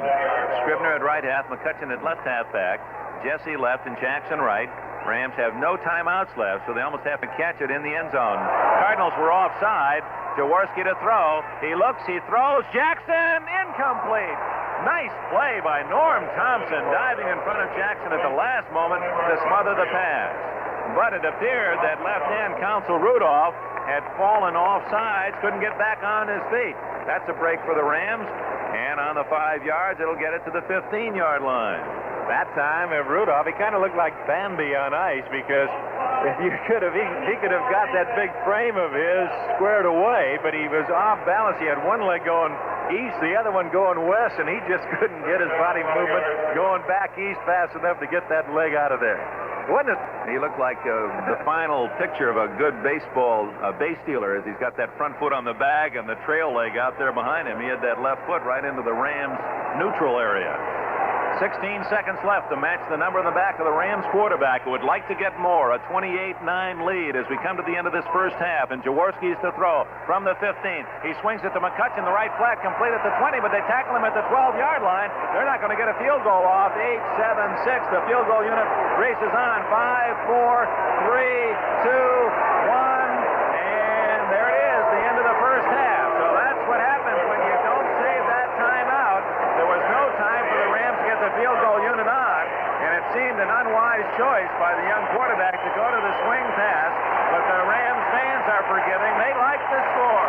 The cheers are for the Rams to score at halftime. Los Angeles 28, St. Louis 9. All right, now both teams back on the field, ready to start the second half. The Rams off to St. Louis. The Cardinals will be going from east to west. That means that Jimmy Hart will be throwing into possibly a little breeze. One quick score for you. In the third quarter, it is Colorado 21 to 21. Tom Dempsey, ball teed up, ready to go, and back for the play. Here's Dick Enberg. Thank you, Don. It's left to right. Dempsey will be kicking, and Terry Metcalf is not deep for the Cardinals. German and Jerry Latin, a rookie, are at the 5-yard line. Don't know if Metcalf is injured. We'll know soon as the Cardinals have the first possession of the second half. It's a squib kick downfield. Anyway, bounces through the wedge, taken by Hammond at the 20, the 25, the 30. Hammond is at the 35-yard line. Flag goes down. Al Cowlings made the tackle for the Los Angeles Rams with Jim Peterson and assist. And apparently Colorado turned the ball right over to Texas after they blocked the Colorado punt, and then the Longhorns scored a touchdown, a fumble, and then a field goal, and Texas now leads Colorado 24-21 in the third quarter. Colorado had led at halftime 21-7. Clipping against St. Louis on that kickoff return. So instead of good field position at the 35, 15 yards marked off back to the 20-yard line. Ball spotted there. Before the Cardinals run their first play, they all join hands, and Hart said something to them, trying to rally this team. They're behind 28-9. No place to go for the Cardinals but to get on that scoreboard. Sudden death. You're only allowed one loss now. Both receivers to the left. strength to that side as the give is to Otis. Off left guard, gets 4 out to the 24 as he pounds through a hole opened by Roger Finney, and the tackle for the Rams. Cody Jones was there too. Reset that offense for St. Louis. Banks is the center, Young and Dobler the guards, Finney and Deerdorf the tackles. Tight end is J.V. Kane. Mel Gray, one wide receiver, and Ike Harris the other. The backs are Otis and Metcalf. Jim Hart, the quarterback. 2nd and 6 from the 24-yard line. Backs are split. Harris right, Gray left. Kane in on the right side. The tight end, and Hart's back to throw. He plants. He looks. He throws to the far sidelines. Open, complete at the 28. To the 30 goes Harris, or it's Kane to the 33-yard line. J.V. Kane. That play has worked well throughout the day. Kane delaying from tight end, and then running an out. Reynolds and Elmendorf made the tackle for the Rams. It's a first down for St. Louis out at the St. Louis 34-yard line. J.V. Kane, James Victor, his formal name.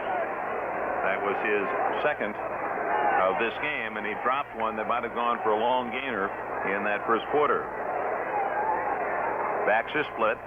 Hart barks him out from his own 34, and Hart's going to throw. Good protection. Looks, he throws. Open is Metcalf. Complete at the 40. Dances to the 42, and he's hit there. Robertson made the first contact. He was assisted by Monty Jackson, and then Reynolds was there too. It is just short of the first down. 2nd down and 2 at the 42. In the first half, Hart was 9 for 16, 150 yards, but was intercepted twice, and both of those interceptions went for touchdowns. Jaworski was 7 for 12, 116 yards, 1 touchdown, no interceptions. So the 2 misses that went for interceptions cost St. Louis 14 points. That's all but the difference in the game now. Hart's going to throw on 2nd and 2. Again, well protected, and he's going to go long for Jackie Smith, and it's almost intercepted by Elmendorf at the 10-yard line. And Elmendorf argues that Jackie Smith interfered with his chance to catch the ball. But it appeared to be that both men legitimately were going for the football. And Jackie Smith says something to Elmendorf as he goes back to the St. Louis huddle. Probably asking him, what you going to do in the offseason, Dave? Dave says, I'm going to think about that last play. I think you interfered with him. It goes 3rd and 2 at the 42. So the Cardinals trying to get 6 points on one big throw as tight end Jackie Smith, and Elmendorf covered him very well. Mel Gray to the right. Both tight ends, Kane and Smith, in tight this time. Otis and Jones are the running backs. On 3rd and 2 from the 42. The give up the middle. It is Otis hit, but he drives to the 34. May have gotten to the 35. Looks as if he has the first down. Yes, he's across the 34. First down. Good second effort by Otis. Jack Youngblood, first man to make contact. Cody Jones in on the stop. And the Cardinals have another first down.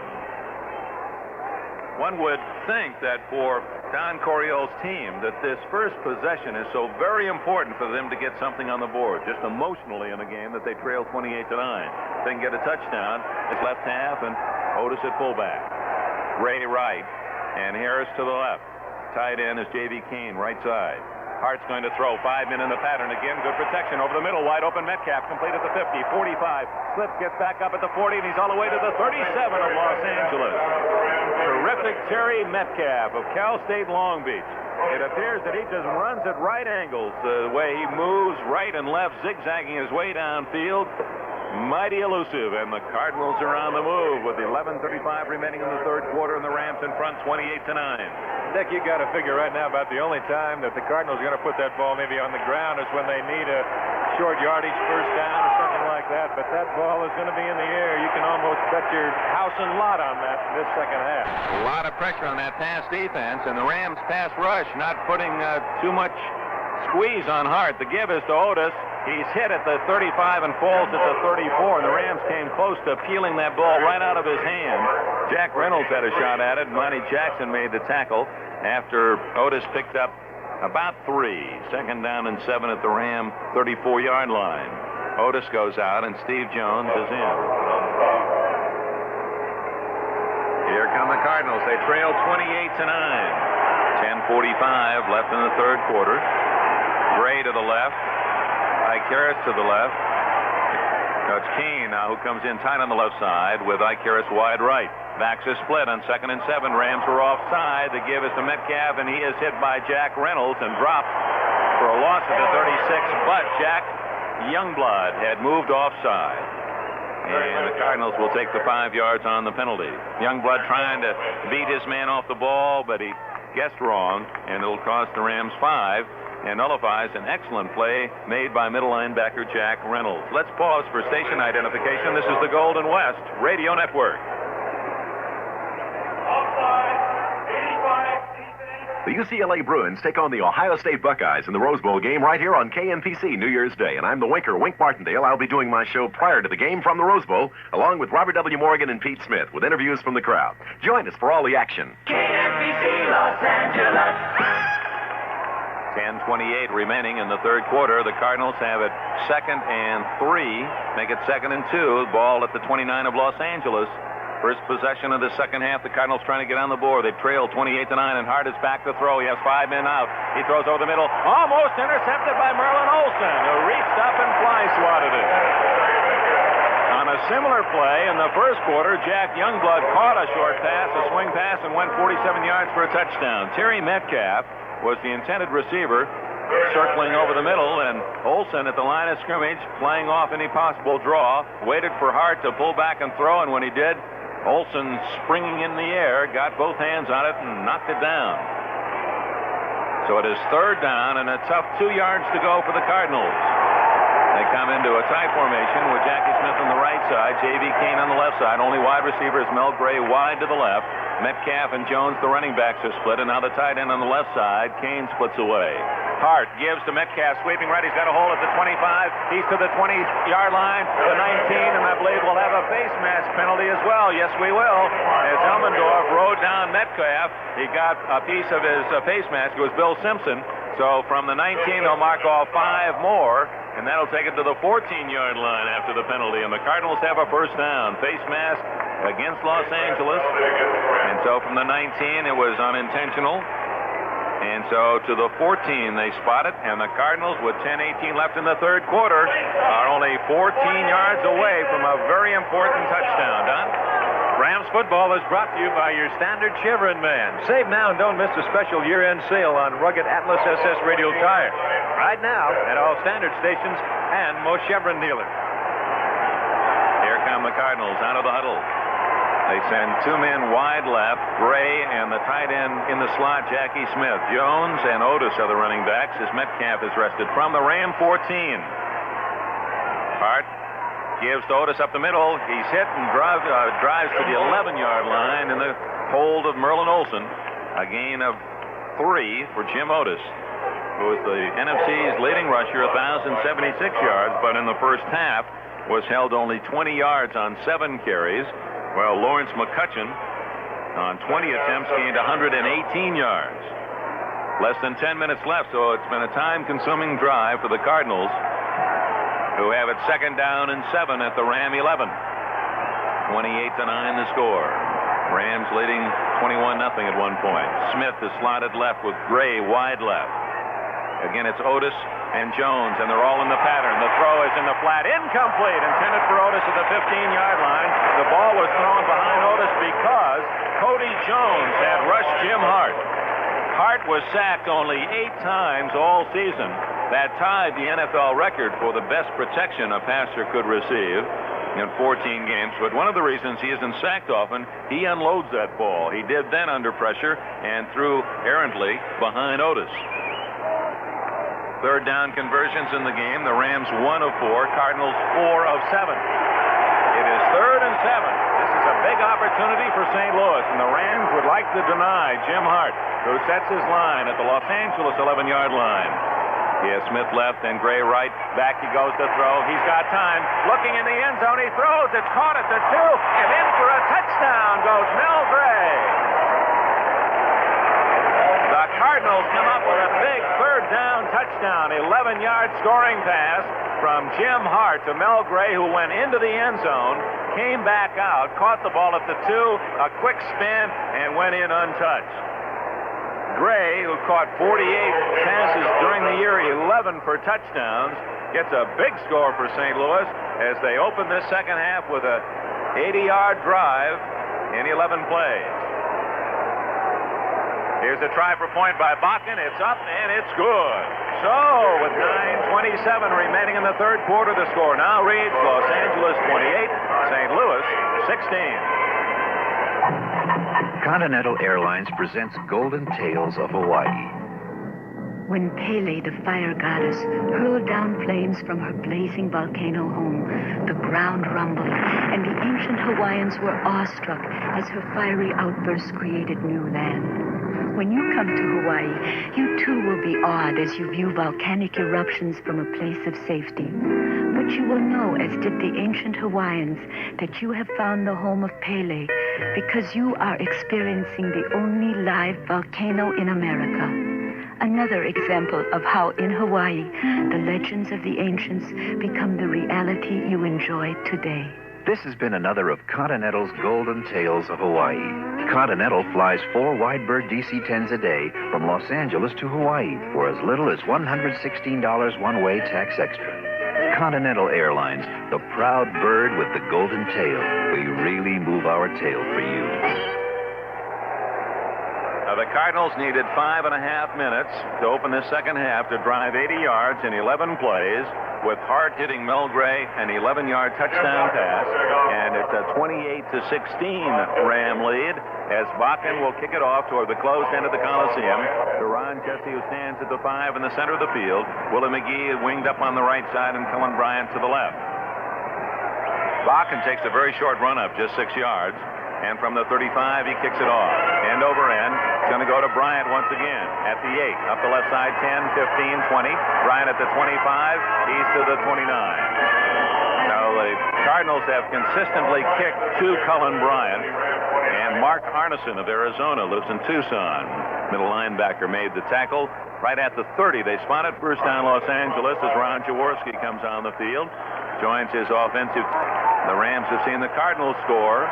And with plenty of time left, the fans now plead the Rams to generate a scoring drive. Out of the huddle they come. Jackson to the right. Jesse to the left. The tight end on the left side is Terry Nelson. McCutcheon and Cullen Bryant the setbacks. Jaworski, long count. Gives to McCutcheon up the middle. He's at the 30. He's at the 35, the 36. What acceleration by McCutcheon. Looked as if he was just shot out of a cannon up the middle. Tom Mack threw a good trap block, and Larry Stallings made the tackle as McCutcheon adds 6 more yards to his total, and it gives him 124 yards for the game. That is his 21st carry. He has a chance to establish an all-time Ram record for most attempts in a game. Jaworski, second down and 4 at the 36-yard line. He gives again to McCutcheon up the middle, dances through a small hole and gets close to the 40. It appears to be just short of the first down. At the 39, they'll spot it, 3rd and 1. That is the 22nd carry for McCutcheon. The Rams' record in a single game, 1959. Ollie Matson carried the ball 31 times, Dickie Bass 30 times in 66, and Jim Bertelsen 28. McCutcheon has already carried it 22 times. So he's well on his way to establishing a new Ram record for a single game. Last tackle, credit Bob Rowe and Clarence Stern. It's 3rd and less than a yard, just shy of the 40 of the Rams, as the Cardinals would love to hold Los Angeles in this spot. Tight formation, Hera and Nelson bookend the line. Jesse wide to the left. Cardinals are all in tight. McCutcheon and Bryant are the setbacks.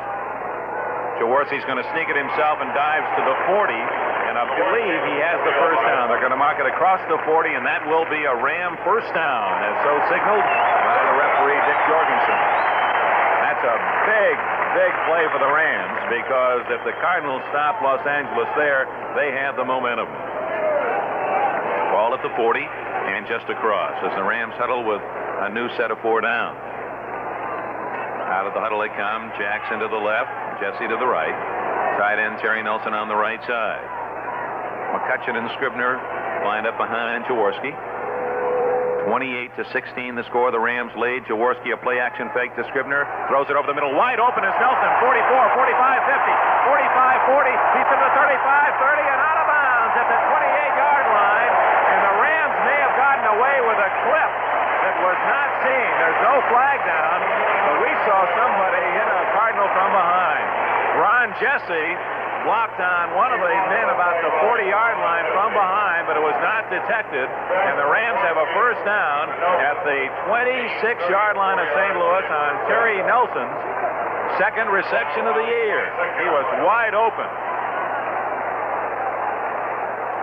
Roger Worley finally chased him out of bounds, but Nelson with excellent speed for a tight end, all alone over the middle. They just let him go, and he had nothing but running room.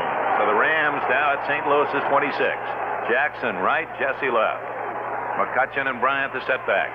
Jaworski's going to throw on first down, protected well. He shoots at this side, almost intercepted, and it's incomplete, and the fans thought that Duran interfered with Cullen Bryant.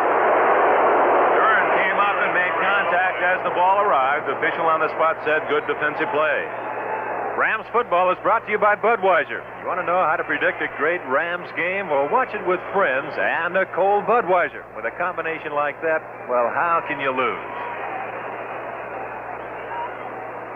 At the 26-yard line, 2nd and 10 for the Rams. With that nice breeze blowing left to right, really cleared out the basin. A lot of smog off to the right, but beautiful as you look out across the rim of the stadium toward the Hollywood area.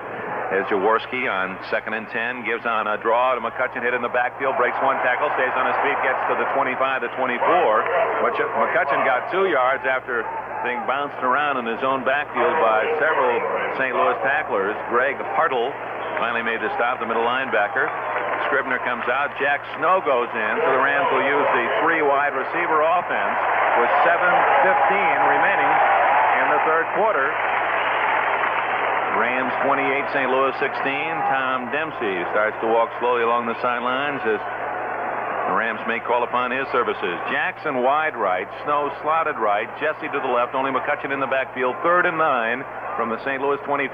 Back goes Jaworski. Plants throws to this side, overshoots Jackson. He was double covered anyway. And so the Rams will bring on the field goal unit. A very important attempt. The Rams currently lead by 12. A field goal would give them a 15-point lead, so 2 touchdowns couldn't catch them. And Dempsey, who has served so very well throughout the course of the regular season, hitting on 21 of 26 attempts, will try one from about the 32. This will be a 42-yard attempt. Dempsey, 42 yards away. Jaworski kneeling almost in the center of the field.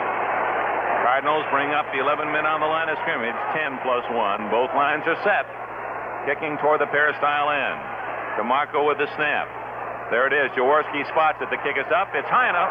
It's long enough. It is no good. Wide to the right. So the Rams are unable to score on their first opportunity in the second half. The Cardinals will have the football at their own 25-yard line. Timeout. 6:48 remaining in the third period. St. Louis trailing the Rams 28-16. It's about time, it's about time, it's about time for a new kind of American car.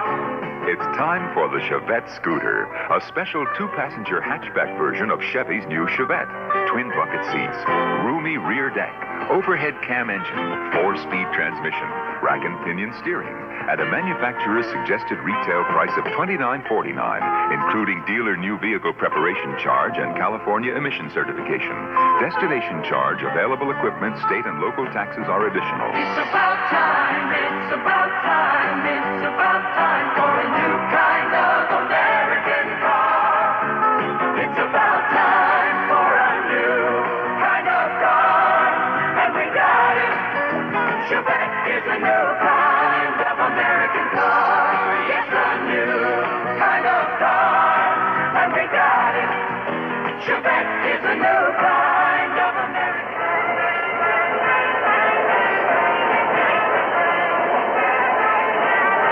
6:48 left in the third quarter. The Rams, after seeing St. Louis score a touchdown after the kickoff that started the second half, drive to the 25 of St. Louis, but miss on the field goal attempt. So the Cardinals have the football at their own 25, trailing 28-16. Jim Hart brings his team out of the huddle with Mel Gray, the touchdown maker, to the right. Ike Harris split left. Tight end J.B. Kane on the right side. Otis and Metcalf, the setbacks. Hard peering left and right. Uses a long count. Quarterback fakes, gives over the middle. It is caught by Harris, and he was hit immediately at the 36-yard line. It's a first down. Excellent catch by Harris, who caught the ball just as he was popped by two Rams, Elmendorf and Jackson. First down, make it Simpson and Jackson at the 36-yard line. So Hart has his team moving well. Once behind 21-0, the Cardinals now trail 28-16. Harris sent left, Gray again to the right side. Hart gives to Metcalf, caught by a jersey by Youngblood and dragged down for a loss at the 34-yard line.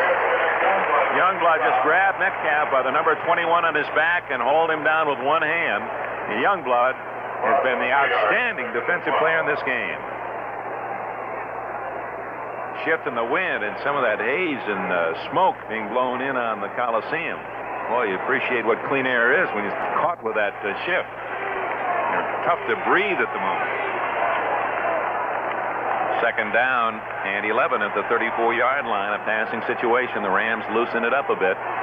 Long fakes, throws the right flat, complete, and then dropped. Might be a lateral, picked up and tackled at the 34. No, they called it an incomplete pass all the way. Ike Harris on a little flanker screen, but the pass was thrown forward, although thrown behind the line of scrimmage, and the Rams had it covered pretty well at that. So it is third down. And actually 12 with this series beginning at the 36-yard line as Steve Priest comes in, nickel defense as Ken Geddes goes out. Rams use the 5 defensive backs. Jim Otis and Steve Jones are the setbacks. Metcalf is back in there now, so it's Jones and Metcalf the setbacks. Gray left. Harris to the right. The tight end Jackie Smith on the left side. Hart pulls back from center. He's dropping deep. He looks. He's rambling to his right. He's being chased. He throws on the run. Incomplete for Harris at the 40-yard line as Fred Dreyer applied the pressure on Hart, chased him out of the cup, and the defense gets a deserved hand.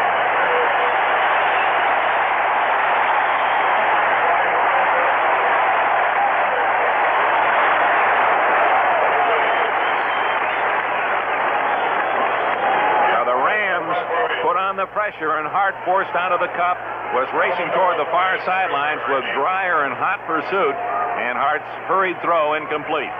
In to kick, Jeff West. Very few punts in this game. Both teams moving the ball effectively. West will take the snap at the 20-yard line. Elmendorf and Scribner wait at the 25. There's the snap, a good one, and West delivers. Sailing kick comes toward Elmendorf at the 18. Heads to his left looking for a block and gets one at the 20. Another good block, but Elmendorf pinned in. Now he breaks away for a moment. He's still on his feet. Breaks in the clear. 25-30. And he's cut down at the 30-yard line by the kicker, Jeff West, who came downfield to make the stop. But not before Elmendorf had thrilled the fans. He didn't gain much, but boy, he broke tackle after tackle.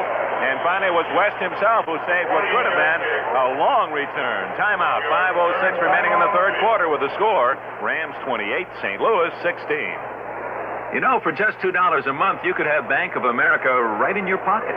That's right, because for just $2 a month, you can get the Bank of America all-in-one checking plan. And that gets you all these convenient services. All the checks you can write with no minimum balance to maintain and no extra charge for having them personalized. You'll get the Time Saver Statement. Makes balancing your checkbook a lot easier. With approved credit, you'll receive a Bank of America card, the most accepted credit card throughout the world. And Bank of America's Courtesy Check Guarantee Card, probably the best check cashing ID you can carry. You get instant cash, Bank of America's overdraft protection, so you never have to worry about bouncing a check. And all the Bank of America traveler's checks you need with no service charge. That's the all-in-one checking plan from Bank of America. It really is like having Bank of America right in your pocket for just $2 a month. And it's another reason more Californians depend on Bank of America than on any other bank. Bank of America, member FDIC.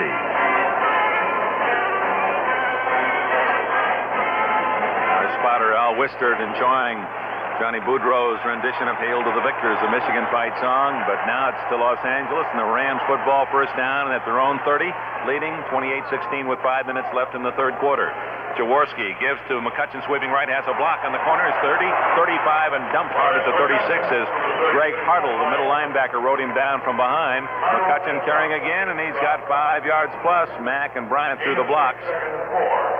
At the 36, he'll give him 6 yards. 2nd and 4. McCutcheon now 134 yards rushing in this game, 24 attempts. The 134 yards represents Lawrence's 5th best effort as a Ram. His all-time high, 152. He did it twice. Back split, Scribner and McCutcheon on 2nd and 4. Jaworski's going to throw. Plants, pumps, throws to this side. Caught by Jesse and out of bounds at the 47 with a first down. Jesse leaping high in the air to two-handed before he fell out of bounds. Dick, another great catch by Jesse. It's just amazing. He just like he's got glue, like a big magnet going up there. He has just got great hands. Jesse in the first half had 3 catches, so that makes it 4 for him. They're playing him, give him the short pass, but not the long one. McCutcheon on the handoff and first down, gets across the 50 to the 48-yard line, and appeared to have even more, but couldn't quite make the cut outside. Pete Barnes wrapped him up on the tackle, but McCutcheon gets the ball into St. Louis territory at the 48-yard line, so that's 5 more for Lawrence McCutcheon. 25 carries for him. It appears if Lawrence stays healthy that he's going to set a new record, although it won't count, and since this is not a regular season game, as a Ram rusher. But he's been the busy man, and he has delivered. Rams lead 28-16. Good block on that last play. Rich Saul to center. 3:50 left in the third quarter. Scribner and McCutcheon in an eye. McCutcheon again off right tackle, and he's hit after just a yard gain this time. Got only to the 47 as Charlie Davis, the left tackle from TCU, right there to meet the play. So it'll be third down as McCutcheon, losing his helmet in the process, puts it back on as he walks back to the huddle, and the clock runs 3:35 left in the third period. Rams 28, St. Louis 16. The winner meets Dallas, Minnesota victor tomorrow. Pittsburgh beat Baltimore 28-10, and this leading score was much closer than that. Jesse to the right, Jackson to the left, 3rd and 4 from the St. Louis 46. Jaworski will throw. He plants. He looks. He throws to the side. Complete, and then, incomplete. McCutcheon had it for a moment, and he was drilled by Larry Stallings. Just jarred the ball away, and Jaworski threw that one perfectly as McCutcheon was double-teamed, got the ball to Lawrence, but it would have taken a Herculean effort for anyone to hang on to that football with a pop that McCutcheon absorbed. So the Rams will have to punt it. Ball at the 46 of St. Louis. The Cardinals defense has been tough. Rams 2 of those 4 touchdowns on pass interceptions. Terry Metcalf, solo safety at the 10. 10 men will rush the kicker, Dwayne Carroll, who averaged in the first half just 29 yards a punt. This is his 4th kick of the game. Both lines are set with Campbelletti calling the signals. Cardinals were almost offside, but the Rams didn't snap the ball. There's the snap, and the kick is away. High and short. Metcalf will let it bounce at the 15, but the whistle sounding, apparently no play. Too much time taken by the Rams. Delay of game, so they have to kick it over again. That was a split second. The Rams just exceeded the 30 seconds and will take a 5-yard penalty back to their own 49-yard line. Now there's a case of how things can go either good or bad for you. Had the ball been snapped, they could have been offsides, and the Rams would have had the first down. Now they get the delay of game, and that is their 4th for 33 yards so far in this game today. And that'll give Metcalf perhaps another chance to return one, and that's what the Cardinals would like. Gary Hammond joins Metcalf. Hammond on the near side, Metcalf on the far side. 9 men on the line of scrimmage for St. Louis. Farrell will take the snap at the 35. Line of scrimmage is the Ram 49. There's the snap, and the kick is away. That's his best kick of the day. A spiral coming down to Metcalf. Well, he fumbles the ball, but he picks it up, and then he's hit at the 15-yard line. Jim Youngblood secured Metcalf, who fumbled it. The ball came right back up to Metcalf, fortunately for the Cardinals, and they maintained possession at the 15. And Metcalf could get to his feet. Youngblood had crumpled him down. Timeout, 2:58 remaining in the third quarter. The score, Rams 28, Cardinals 16. Fans, your car can't deliver the economy it's really capable of if it's not in top running condition. No matter if you drive just a little or a lot, it'll pay to have a car checkup at your Standard station or Chevron dealer. It's another way car care the Chevron way is the economy way. Your Chevron Standard man can recommend if your car's engine needs a tune-up. He can check your car's air, oil, and gasoline filters. And if it's time for an oil change or chassis lube, have your Chevron Standard man take care of it for you. While you're there, he can inspect your car's windshield wiper blades, fan belt, and radiator hoses. And for safety's sake, have your Chevron Standard man check your car's tires and shock absorbers. If any of these parts are faulty, you'll be glad to know that all Standard stations and most Chevron dealers carry quality Atlas replacement parts to fit most cars. So no matter how much driving you do, make plans to visit your Standard station or Chevron dealer for a car checkup. It'll help you get economy and driving peace of mind. Another reason why car care the Chevron way is the economy way. St. Louis football at the Cardinal 15-yard line. Of course, at this time of the year, playoffs are a lot of statistics and records, and Lawrence McCutcheon has set a perhaps insignificant one, but nevertheless a record for an NFC playoff game is 141 yards today. Betters an old mark set by Dwayne Thomas against the Lions in 1970 when Thomas was with Dallas. But meanwhile, score 28-16 late in the third quarter. The Rams with the lead, and Hart and the Cardinals have the football, and Hart is back to his own 5-yard line. He's being chased by Youngblood, and he's sacked at the 2-yard line. Jack Youngblood, a phenomenal game.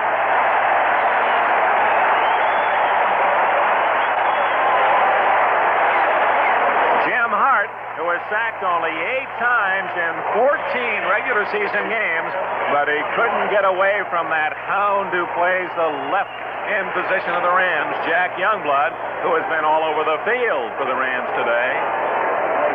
Youngblood's 15th sack of the season. Merlin Olsen comes out as the Rams use an extra linebacker. They give Hart progress to the 4. He was tackled at the 2. Big play by Youngblood. 11-yard loss, 2nd and 21. Hart has Jones and Otis with him in the backfield, and they're both lined up in the end zone, now in an eye. Hart looking at that Rams defense, and he gives to his tailback Jones, who gets to the 5, and that's all.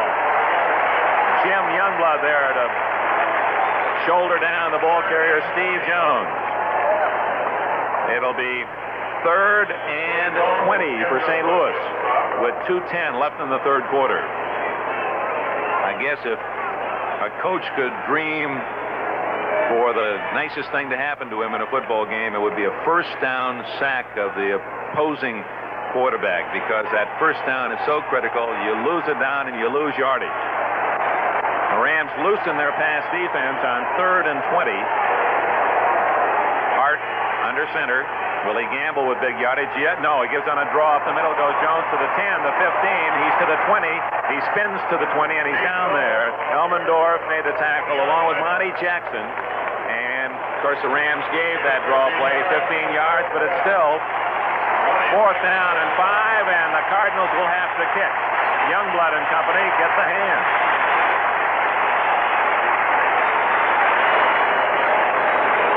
Jeff West drops back into punt formation. The line of scrimmage is the 20 of St. Louis. 10 men will rush the kicker with Elmendorf alone at the 40. No, now the Rams give a new look, and they drop 4 men off that line of scrimmage. West waits for the snap at the 5-yard line. There it is, right on the letters, and his kick is away. High floating kick. It's to Elmendorf at the 38. Oh, as he had fumbled the ball, but it's picked up by Rod Perry at the 35, still on his feet, and now he is smothered by several Cardinals. So Rod Perry alertly picked up that fumble as Elmendorf gambled on fielding that punt just as a Cardinal man was on top of him. It was Dwayne Crump, and Crump forced the fumble, was injured in the process, but did a great job for the Cardinals. No, it was not Crump who was hurt. He goes off, and the injured St. Louis Cardinal being helped off is number 30, Gary Hammond. 44-yard kick. Ball at the 37 of the Rams, thanks to Rod Perry, who kept his eye on the football. 46 seconds left in the third quarter. The Rams lead 28-16. But they once led 21-0. And the Cardinals have scored the last 10 points. Jaworski at quarterback. James Harris unable to start today. That right shoulder still sore. Jaworski gives to McCutcheon, and McCutcheon gets a couple as he chips forward to about the 40-yard line. See where they place the football. If it's the 40, then McCutcheon has 3 more. And we'll give him for the day 144, just 8 shy of his all-time best as a Ram. And with each yard that he gains, he sets a new NFC playoff record. He's already bettered Dwayne Thomas's mark of 135. Credit Yankowski and Rowe on the right side of the line for the Cardinals with that last tackle, 2nd and 7. Terry Nelson pulled off his stance. Now he gets back, and now Jaworski to throw, and he's throwing long down the middle for Nelson. Almost intercepted. Broken up nicely by Clarence Duran, who played that long pass to the tight end very well. And now Jaworski to throw, and he's throwing long down the middle for Nelson. Almost intercepted. Broken up nicely by Clarence Duran, who played that long pass to the tight end very well. And Nelson, who was almost offside, anticipating his deep pattern straight down the field, might have pulled something. He's limping as he goes back to the huddle. Of course, the Rams do not have another legitimate tight end, and Nelson is limping. Bob Klein gone for the year. Nelson, the only other tight end. Dennis Hara and Doug France can serve that capacity as blockers, but are not regarded as a pass receiver. And Rick Kay is the other emergency tight end. 3rd down, 7 from the 40 of the Rams.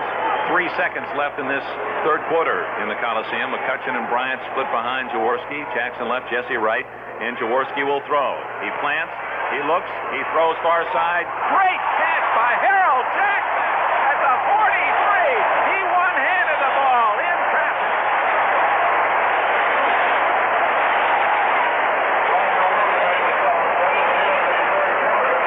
The 3rd quarter comes to an end on a spectacular catch by Harold Jackson with 2 Cardinals, one of them Roger Worley, all over Jackson. He leaped high and speared that ball, really had to control it with one hand, and it's a 1st down for the Rams at the Cardinal 42-yard line as we go to the final 15 minutes of regulation play. After 3 quarters, the score, Rams 28, St. Louis 16.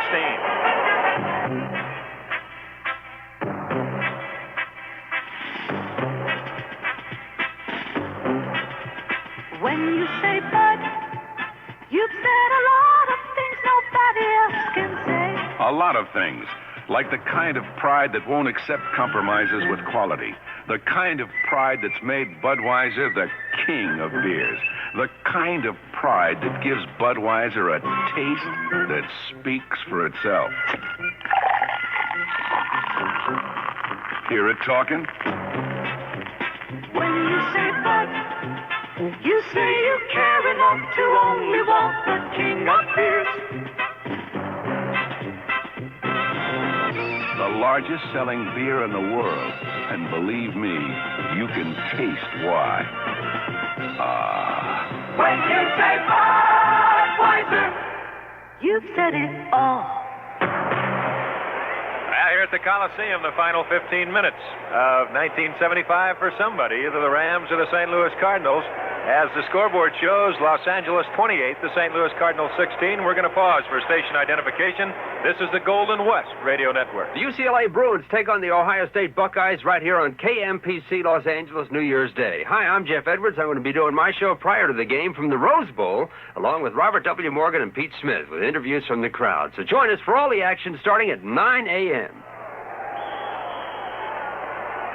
The 4th and final quarter of regulation play, and Terry Nelson limping out of the huddle. He has to play. And Jaworski on 1st down gives to McCutcheon, sweeping to the right, breaks 1 tackle, and then he is hit hard at the line of scrimmage by Larry Stallings, the veteran left side linebacker. Bob Bell slowed him down, and McCutcheon really had no control as he was pinned by Stallings. A loss of a yard. It'll be 2nd and 11. And Nelson again, very slow coming back into the huddle. Cullen Bryant brings in a play from the sidelines. After 3 quarters, the unofficial statistics, Rams total 337, and St. Louis gained 262 yards, a 75-yard distance, but very close statistically. It's the 2 pass interceptions for touchdowns that have the Rams in front. Jackson left and Jesse right. Jackson's spear of a catch in heavy traffic giving the Rams a new series of downs. McCutcheon on a draw trying to get outside. He does 45-40, gets a block. He's at the 35, the 33, maybe the 32, close to a 1st down. Jaworski block, and so did Harold Jackson. Larry Stallings made the tackle. Let's see where they ruled McCutcheon went down. At the 33, McCutcheon gets 10 yards, and that'll put him right near his all-time record as a Ram. 153 yards for McCutcheon. That is his best ever as a Ram. Out of the huddle in the Ram. Now McCutcheon would like to get at least one more. It's third and a long one as Hera and Nelson bookend the line. Jesse, the only wide man to the right, and he's in tight. It's a fumble. Jaworski hangs on to it, but then has to eat it. Fumbles it again, and he's got it at the 35. There's a scramble at the 35-yard line. The Cardinals say they have it, and they do. Jaworski fumbled the snap from center. It looked as if that was going to be a sweep to the left by Jaworski, the same play that he scored on to open the game. But in his eagerness to get away from center Rich Saul, he was too far away from the snap, fumbled it. He still picked it up, but then fumbled it again as he was wrestled down at the 35. So the Rams have lost another opportunity to get at least three. And the Cardinals, as the giveaway takeaway starts to even up. The Rams had 4 big turnovers on their side in the first half, and suddenly it's the Cardinals taking advantage. I believe now the count is 4 for the Rams and 3 now that the Cardinals have taken over either by fumble or pass interception. Don? Rams football is brought to you by Continental Airlines. When Continental moves its tail to Chicago, it has its advantages for you, like 5 non-stops plus wide-body DC-10 service. Continental Airlines, the proud bird with the golden tail. Credit Charlie Davis, defensive tackle, with recovering that last fumble. And a big play for the Cardinals because they have kept the Rams within striking distance. A field goal would force the Cardinals to score more than 2 touchdowns in this fourth quarter. Now 2 touchdowns and the extra point could win it.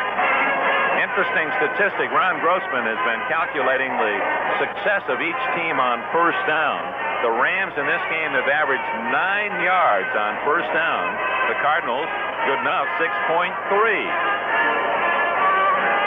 The Cardinals have the football with 13 and a half minutes left in the game. They've denied the Rams once again. And let's see what Jim Hart has up his sleeve. The 6'1", 210-pounder from Southern Illinois, last year's NFC most valuable player. Has Gray to the right. Ike Harris comes in tight on the left side. Metcalf and Jones are the running backs. Kane, the tight end, to the right of Hart. He's going to throw. 5 men in the pattern. No pressure. Now he throws downfield. It's going to be caught at the 50. Rolling to the 48-yard line is Metcalf with a first down.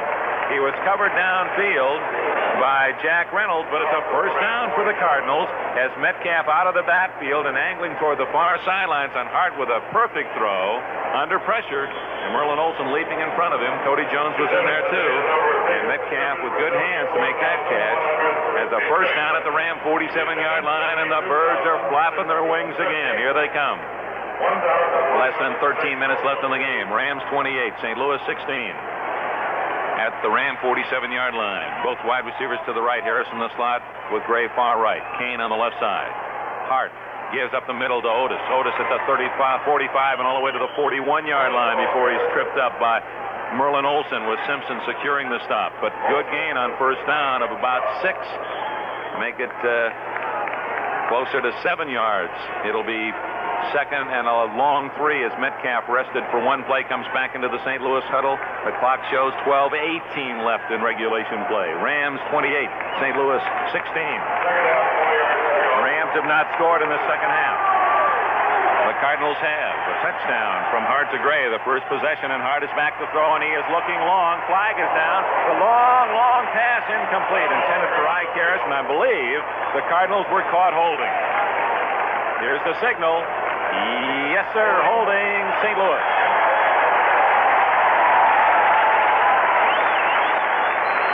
Ike Harris going deep down the left sidelines and was well covered by Monty Jackson. The pass was out of bounds anyway, but more importantly, the Cardinals will have to absorb a 10-yard mark-off, which will take the ball back on the St. Louis half of the field to the 49-yard line. 12 minutes on the nose remaining in the game. Dan Deerdorf was detected holding. That provokes a chuckle from some fans watching closely the line play, because it appears Dobler, the man next to Deerdorf, has done a little of that all day against Olsen, and Deerdorf's the one who gets caught. 10 yards. 60 yards in penalties against St. Louis, 5 calls. Gray to the right, and to the left is Ike Harris of Iowa State. Jackie Smith tight end to the right. Backs are well split behind Hart. Back he goes on 2nd and 13. Good pressure. Now he throws down this side for Gray. Too short. Incomplete at the 20-yard line. Gray making a spinning move. He had McMillan and Priest right on him. So the Rams sandwich the deep threat of the Cardinals. Mel Gray and Fred Dreyer applied enough pressure on Hart that he had to unload. And I think it was that time as the Rams sent a couple of linebackers blitzing that time to put the added pressure on Hart. They had the linemen stunning, the linebackers there coming shooting through, and it was Hart who really had to unload. He missed badly that time. And you were so right before, as you stated, that he has not really had that much pressure. When he does have the pressure, why, he will dump it. Here come the Cardinals with a score, 28-16. The Rams lead, 3rd down, 13 from the 49 of St. Louis. Harris left, Gray right, Kane the tight end on the right side, Otis and Jones behind Hart. Back goes Hart, he's under pressure, and they've got him at the 36-yard line. The Rams have their 2nd sack. This time it's Fred Dreyer.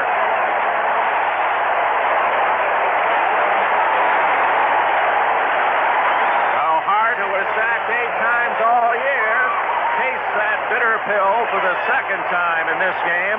One by Jack Youngblood, one by Fred Dreyer. And the play of those 2 defensive ends, it was so outstanding in the win over Pittsburgh, and they followed it up today in this playoff encounter, as you just couldn't ask 2 men to play a better football at their position than Jack Youngblood of Florida and Fred Dreyer of San Diego State. Of course, Dreyer played for St. Louis coach Don Coryell when they were both with the Aztecs.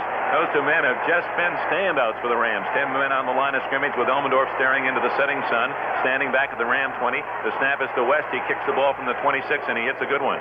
Floats down to Elmendorf. The fair catches the ball this time and is run into by Tim Gray. But Gray was trying to stop. He was trying to stop. He skidded and bumped Elmendorf just a hair, and not enough to provoke a penalty call. Gray indeed was trying to stop. 39-yard punt, no return, and Elmendorf wisely called for that fair catch because no one had picked off Gray, who came downfield cleanly. Timeout. 11:28 left in the game. Score, Rams 28, St. Louis 16. We'll show you. I fly to Chicago once a week, and even I forget the schedule. Continental has a schedule you can't forget. We'll show you. Sure, I need convenient schedules, but I'm a big guy, so I also need room. You'll find it on Continental's wide-body DC-10s. We'll show you. We really move our tail for you. Only Continental Airlines to Chicago gives you all wide-body, non-stop flights every 3 hours during the business day at 9 a.m., noon, 3, and 6 p.m., plus a late-night non-stop. Fly Continental, and we'll show you the best of times. To Chicago, only Continental gives you the best of times and a coach pub. Call your travel agent or Continental and ask for a pub flight. On Continental Airlines, we'll show you. We really move our tail for you. 11 minutes and 28 seconds left in this game. The Rams have a 12-point lead, 28-16, and have the football at their own 24-yard line. Ron Jaworski, the brilliant young quarterback, how he is called in for the injured James Harris, barks him out.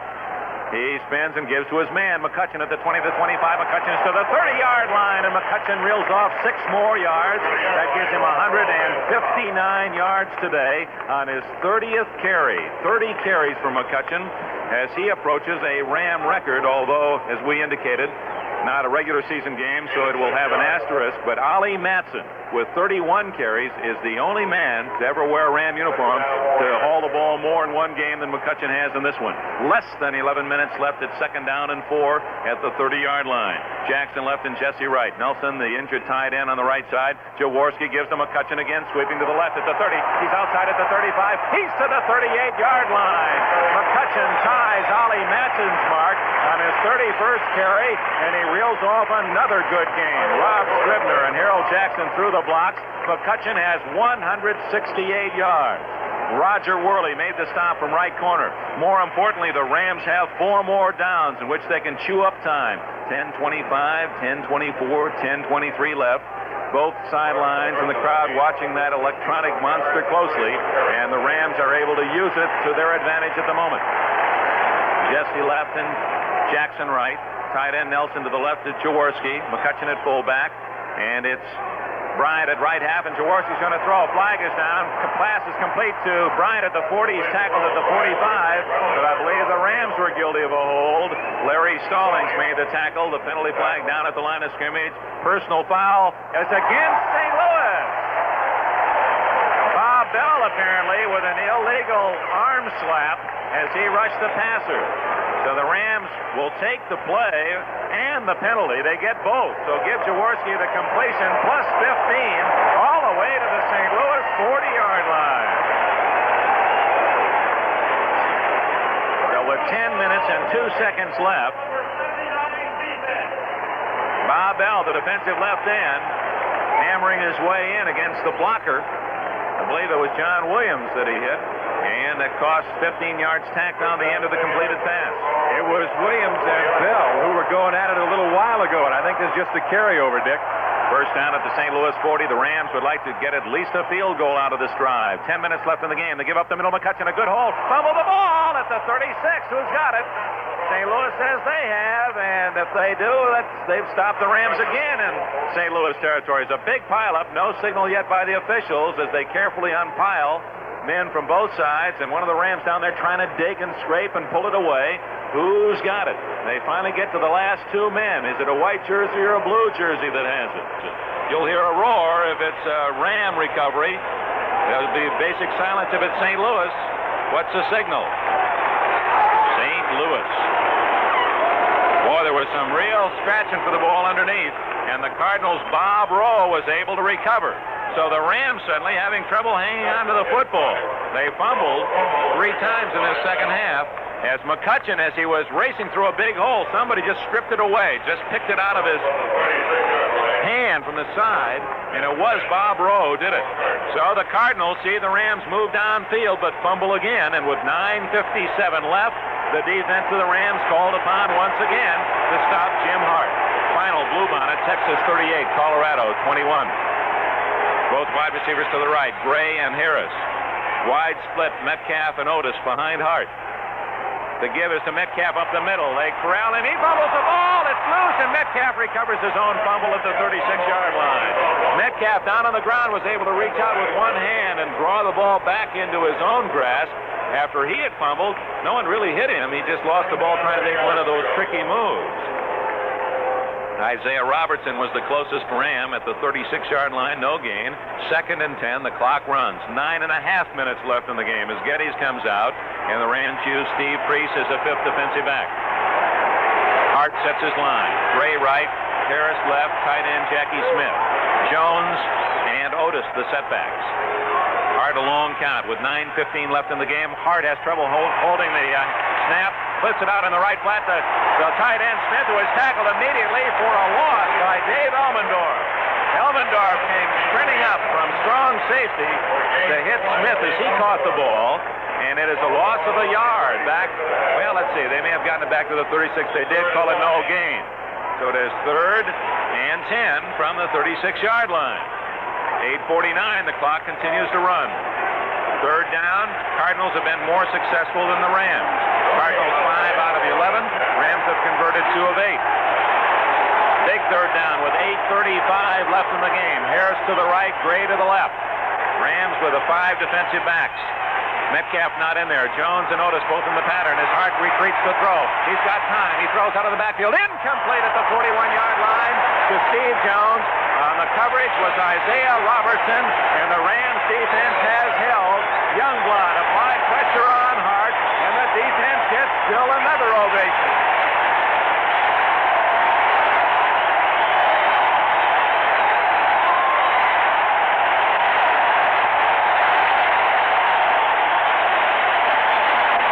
Oh, how sweet that must sound to those Rams players as they stop Hart and the Cardinals with 8:25 left in the game. Scribner, Elmendorf back at the 20. Rams have to be alert for the possible fake punt now with time running out on St. Louis. West waits at his own 21. There's the snap. He is going to kick and does. And it's a good high kick. Fair catch. Elmendorf takes it at the 29-yard line, and the Rams have the ball again.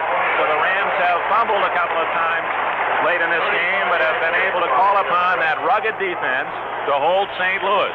The Cardinals with 16 points. That is a lot against this Rams defense. The Rams lead 28-16, and here's Big D. Rams football is brought to you by Chevrolet. First impressions are on Chevy Chevette. That is Chevrolet's new kind of American car, and they're highly complimentary. Road and Track magazine said, keep in mind that it's a small car. The Chevette interior is marked by considerable roominess. See Chevette at your Chevy dealer. Dick, I can't help but stop and think of the words of, I think, one of the fine broadcasters throughout the country as he was talking this morning on the radio, Lindsey Nelson, when he said he thought the game would be played and maybe decided in the pits. And I would have to think that, boy, this afternoon, you just take away everything else and look at those two lines. They talk about the offensive line for the Cardinals. You've got to give a lot of credit to the Ram offensive line. They have played absolutely super this afternoon. Both clubs, defense on both sides, they have played well. That has really been, they call that a pit. You can put those three letters right there in capitals because that has really been some kind of a pit or a trench down there this afternoon. And in playoff action, Don, it helps the Rams to have the men with the experience of Joe Schiavelli and Tom Mack at those guards. Saul, although young, experienced at center. John Williams, he's been an unsung player throughout this season at right tackle, has done a solid job all season long. And today, Doug France at left tackle for the injured Charlie Cowan. He started the game, as did Ron Jaworski, who has handled that offense very well. Jackson to the left and Jesse to the right. Rams trying to hang on to that football with 8:18 left. Give to Bryant up the middle. He's got a hole, but is he hit at the 31-yard line by middle backer Greg Hartle. And so the Cardinals, nothing to hold back for now except next July in summer camp. You might as well pop with all you have. And Hartle threw that kind of tackle into Cullen Bryant as he jarred him hard, but Cullen hangs onto the football and gains a couple. It'll be 2nd and 8. And when you think a lot of those clubs like the Cardinals, they'll be down there around in Missouri somewhere, you know it's going to be awful hot. And they would just like to play one more game in cool weather. The Rams would like to keep the heat on them with 7:45 left in the game. 2nd and 8. Jaworski, play action fake. He's going to throw the ball. Completes it to McCutcheon, 35. McCutcheon at the 40, and he's out of bounds at the 42. And that'll be a first down. Meanwhile, Doug France and Pete Barnes have a little tete-a-tete. No, it's not Barnes. It's Bob Rowe. Bob Rowe and Doug France have a tete-a-tete, and the officials quickly move and break that up. Pete Barnes was the man who pushed McCutcheon out of bounds in front of the Rams bench, but McCutcheon on that little swing pass, little delay in the left flat, has the first down. 7:36 left.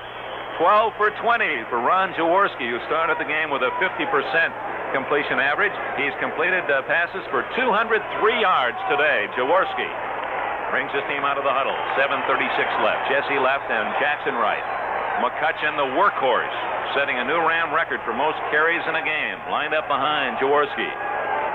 It's McCutcheon again, sweeping to the right. Cuts back at the 40. Has a little hold to the 45, and down he goes. And another hard hit by Greg Hartle, Hartle. 6'2", 225 middle backer from Newberry, South Carolina College. He has beaten out Mark Arneson at that middle backer position. So for McCutcheon, who has carried more than any Ram ever, which is a remarkable comment in a single game, in that you look down the list of the Youngers and Towlers, V.T.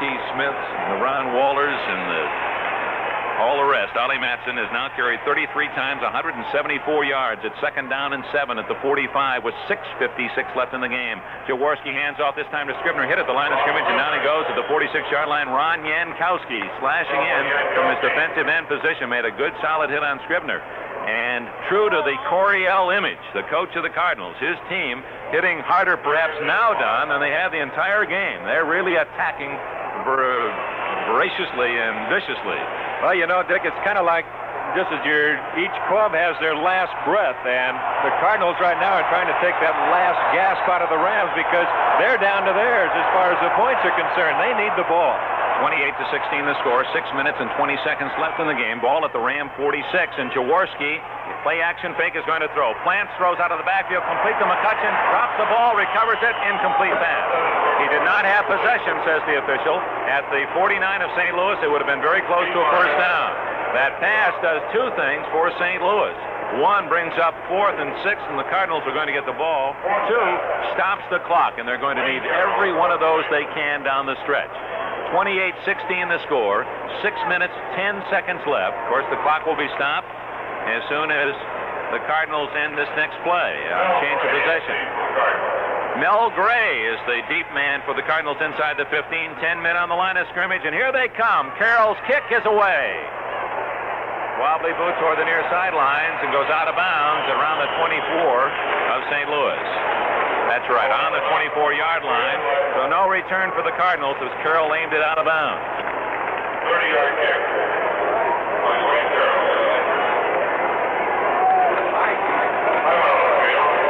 I was going to say, I don't know what's wrong with Terry Metcalf. He's got to be a little ouchy out there, but I know Gary Hammond, he is out for the day because he's over on the sideline and his arm is in his sling. He's still in uniform, but he will watch from now on out. He hurt himself down here on a punt return, I believe, when he ran into, who was it down here, Elmendorf, down here along the Rams sideline a little while ago when they helped him off the field. So he's through for the day.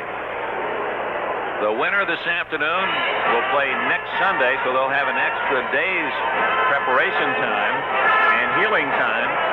And if Dallas beats Minnesota, that would be an upset in Minnesota tomorrow, that game would be here in the Coliseum next Sunday.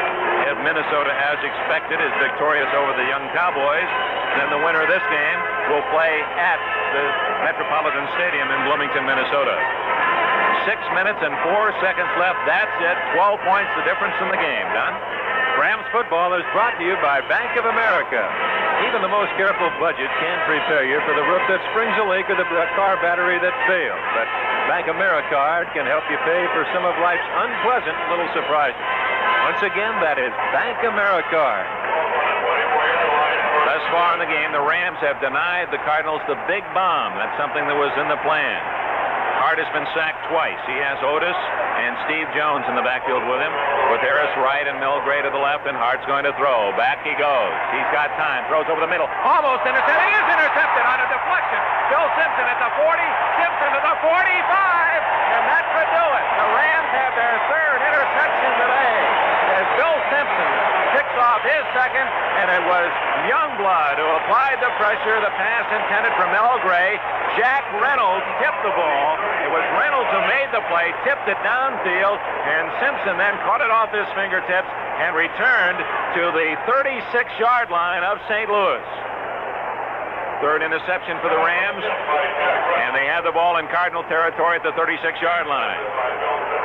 Boy, they've done a good job of pressuring Hart all day.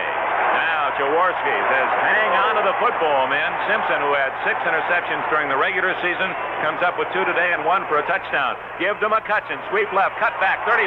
He's to the 30. Sidesteps and goes out of bounds to the 28. Lawrence McCutcheon. Lawrence of Los Angeles approaching that 200-yard mark in this game. Doug France and Cullen Bryant, a couple of youngsters, throwing the key blocks in the left corner, and Hartle and Duran made the play. But McCutcheon did some fancy dancing along the near sidelines to gain 8 more, and now has 182 yards rushing today. That would be a new NFC playoff record. And he's carried the ball well. He's going to set a real record as a Ram. He's approaching 40 attempts today.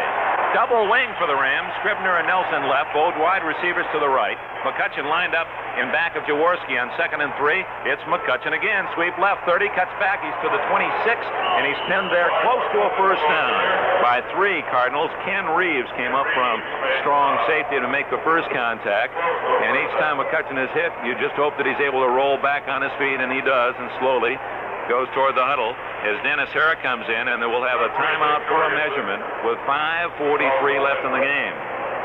Reeves, who made that last tackle from Norfolk State, of course, was a star with the Atlanta Falcons for many seasons. It is just short of the first down. Schiavelli supervises that measurement. The Rams in this spot earlier in the second half. Jaworski fumbled trying to run on a sweep. And another time, almost in the same spot on the field, McCutcheon fumbled. It is certainly within field goal range for Tom Dempsey. But more importantly, the Rams would like to get another first down and keep using that time. 5:39, the clock is now running. The Rams come out of the huddle with Hera bookending on the left side and Nelson on the right side. Jesse, the only wide man, he's to the left. third down and inches from the 26 of St. Louis. 10-9 Cardinals on the line of scrimmage. Jaworski diving over the middle. He falls at the 25, and that'll be a first down. Jaworski just lurching back and then diving over right guard Joe Schiavelli. First down, Los Angeles. That's a big first down. 4 more downs for the Rams, and the clock will run. 5:19, 5:18, 5:17. The Rams will try to come as close to the 30 seconds allotted between plays as they can. Jaworski relays the play to his teammates after it is brought in by Cullen Bryant. Now it's Scribner in there now. Scribner and McCutcheon. To the left, Jesse, Jackson right. Cardinals now are going to play for the run. It figures the Rams will stay on the ground now. From the 25 of St. Louis, Jaworski's going to pass. That is a surprise. Plants, he throws for Jackson, incomplete at the goal line. So the Rams tried to win it right there as Jackson isolated one-on-one against Norm Thompson. The pass was a little low, and Jackson couldn't get down that low to pick it off. Well, that's a surprise. The Rams have perhaps played more wide-open football today than in any game all year. Well, Dick, we were saying before that there's no need to hold anything back in this kind of a game right here. You don't worry about what somebody's going to see. And I think they just tried to steal it. If they got that right there, just as you said, the Cardinals looking for the run, they just tried to steal it. They put Jackson one-on-one with any defensive back, and you've got a pretty good chance for a score. Jackson with a 66-yard bomb today, and Jaworski on a fake, and then the reverse to McCutcheon to the right, 25, 20. McCutcheon at the 15, dragged down at the 14. It'll be close to another first down. That's that Statue of Liberty reverse with McCutcheon taking a false step to his left. Jaworski pumping as if to pass, then just handing it off to McCutcheon, who circles behind his quarterback and runs around his own right side. Schiavelli and Bryant with the blocks. It's right on the 15-yard line, and we're going to have a measurement. But give McCutcheon 10 more. 36 carries, 193 yards for Lawrence McCutcheon. Get out that record book. We know that Willie Ellison has the all-time record for the Rams in rushing, and at one time, I believe, at 247 it was, to set an NFL record. It is short of the first down, and will bring up second down in inches. I'm not sure, but they're only a couple other men who are over 200 yards. Yes, Tom Wilson, touchdown Tommy Wilson, had 223 yards in a game against Green Bay in 1956. Dan Towler, 205 yards against Baltimore in 53. So McCutcheon trying to become the fourth Ram to get over the 200 mark. It is third down and inches. Third and inches. I think we'll call it second. Third and inches, so another big third down for Jaworski. Right on the 15 of St. Louis with 4:27 left in the game, and the clock is running. Tight formation. McCutcheon and Scribner behind Jaworski. Again, the quarterback sneak, and he's got it. A big hole off right guard. He goes for 2 yards to the 13. Boy, is that Schiavelli blowing out people. Saul, Schiavelli, and Williams just opening a big hole for a quarterback sneak. You've got to give a lot of credit to that little guy from Youngstown out there, Ron Jaworski, because he has taken some shots this afternoon, a couple of them, as he's gone back to pass and unloaded and taken a couple of shots, but a couple of times, and one in particular, that last one, the last 2 times that he snuck for the first down, he has been rocketed, Dick. He has really been hit. Of course, the Rams with a sore-armed Harris. Rob Scribner would be the quarterback. 3:54, 3:53 left in the game. Jaworski brings his team out of the huddle into a double wing with Bryant and Nelson on the left side. Both wide receivers to the right. That means McCutcheon probably will get the football. He does, right up the middle to the 10, to the 5. He fumbles the ball. Picked up by the Rams. Touchdown. Ron Jesse. Touchdown.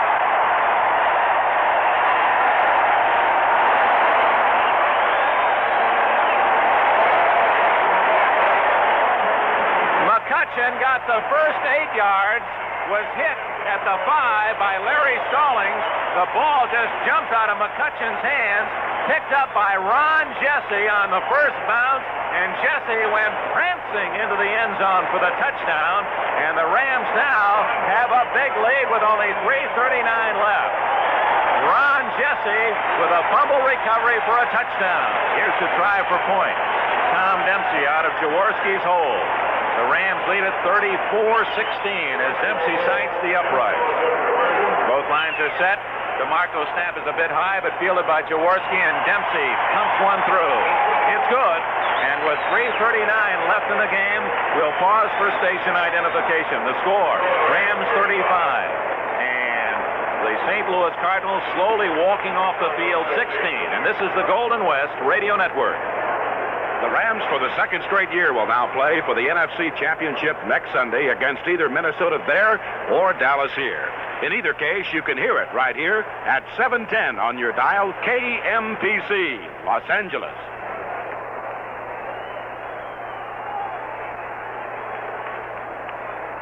So it's a 36-yard drive, 7 plays after Simpson's second interception of the game. It is ruled officially a 2-yard fumble recovery for a touchdown for Jesse after McCutcheon ran 11 yards. So give McCutcheon 11 more. Lawrence McCutcheon, ladies and gentlemen, 37 carries, 202 yards today. What a job for Lawrence of Los Angeles in the playoffs. This is going to be the toughest postgame show we've had in a long time. Who do you pick? The Rams, there have been so many stars. Jack Youngblood and Fred Dreyer on defense. Bill Simpson, 2 interceptions, 1 for a touchdown. And McCutcheon with his best day ever by 50 yards. His former record was 152. He's gained 202 today as Dempsey tees it up. And it is Jerry Latin who stands deep, and the Cardinals look like a beaten team now. It bounces down to Latin at the 11. He's out to the 15, 20, 25, corralled at the 30, 32. He's down. With 3:29 left in the game, Ron Terry tackles rookie Jerry Latin from Northern Illinois. And the Cardinals have the football. The announcement just given by John Ramsey that McCutcheon has 202 yards today, and that brought still another cheer from the Coliseum faithful. What a job by McCutcheon. That is an NFC record, breaking the former record by 77 yards set by Dwayne Thomas in 1970. The Rams 35, the Cardinals 16, 3:29 left, and the Cardinals will need their best miracle of the year, and they've had a few this season, to pull it out. Jerry Latin and Steve Jones are the running backs, and the quarterback is Hart. He swings it out of the backfield, complete to Jones at the 25, the 30. Jones at the 35. Oh, is he hit at the 40-yard line? Jack Reynolds hacksaws down Steve Jones at the 40. It's short of the first down, 2nd and 2. Clock running, 3:13 left. Holy mackerel, that Reynolds came cross field like a runaway bull elephant and just bangs into Jones, and Jones just jumps to his feet, goes back to the huddle. Well, when you tackle them that hard, they almost feel good, I guess. 2:57 left in the game. Clock running. Harris right and Gray left. Metcalf is not in the game.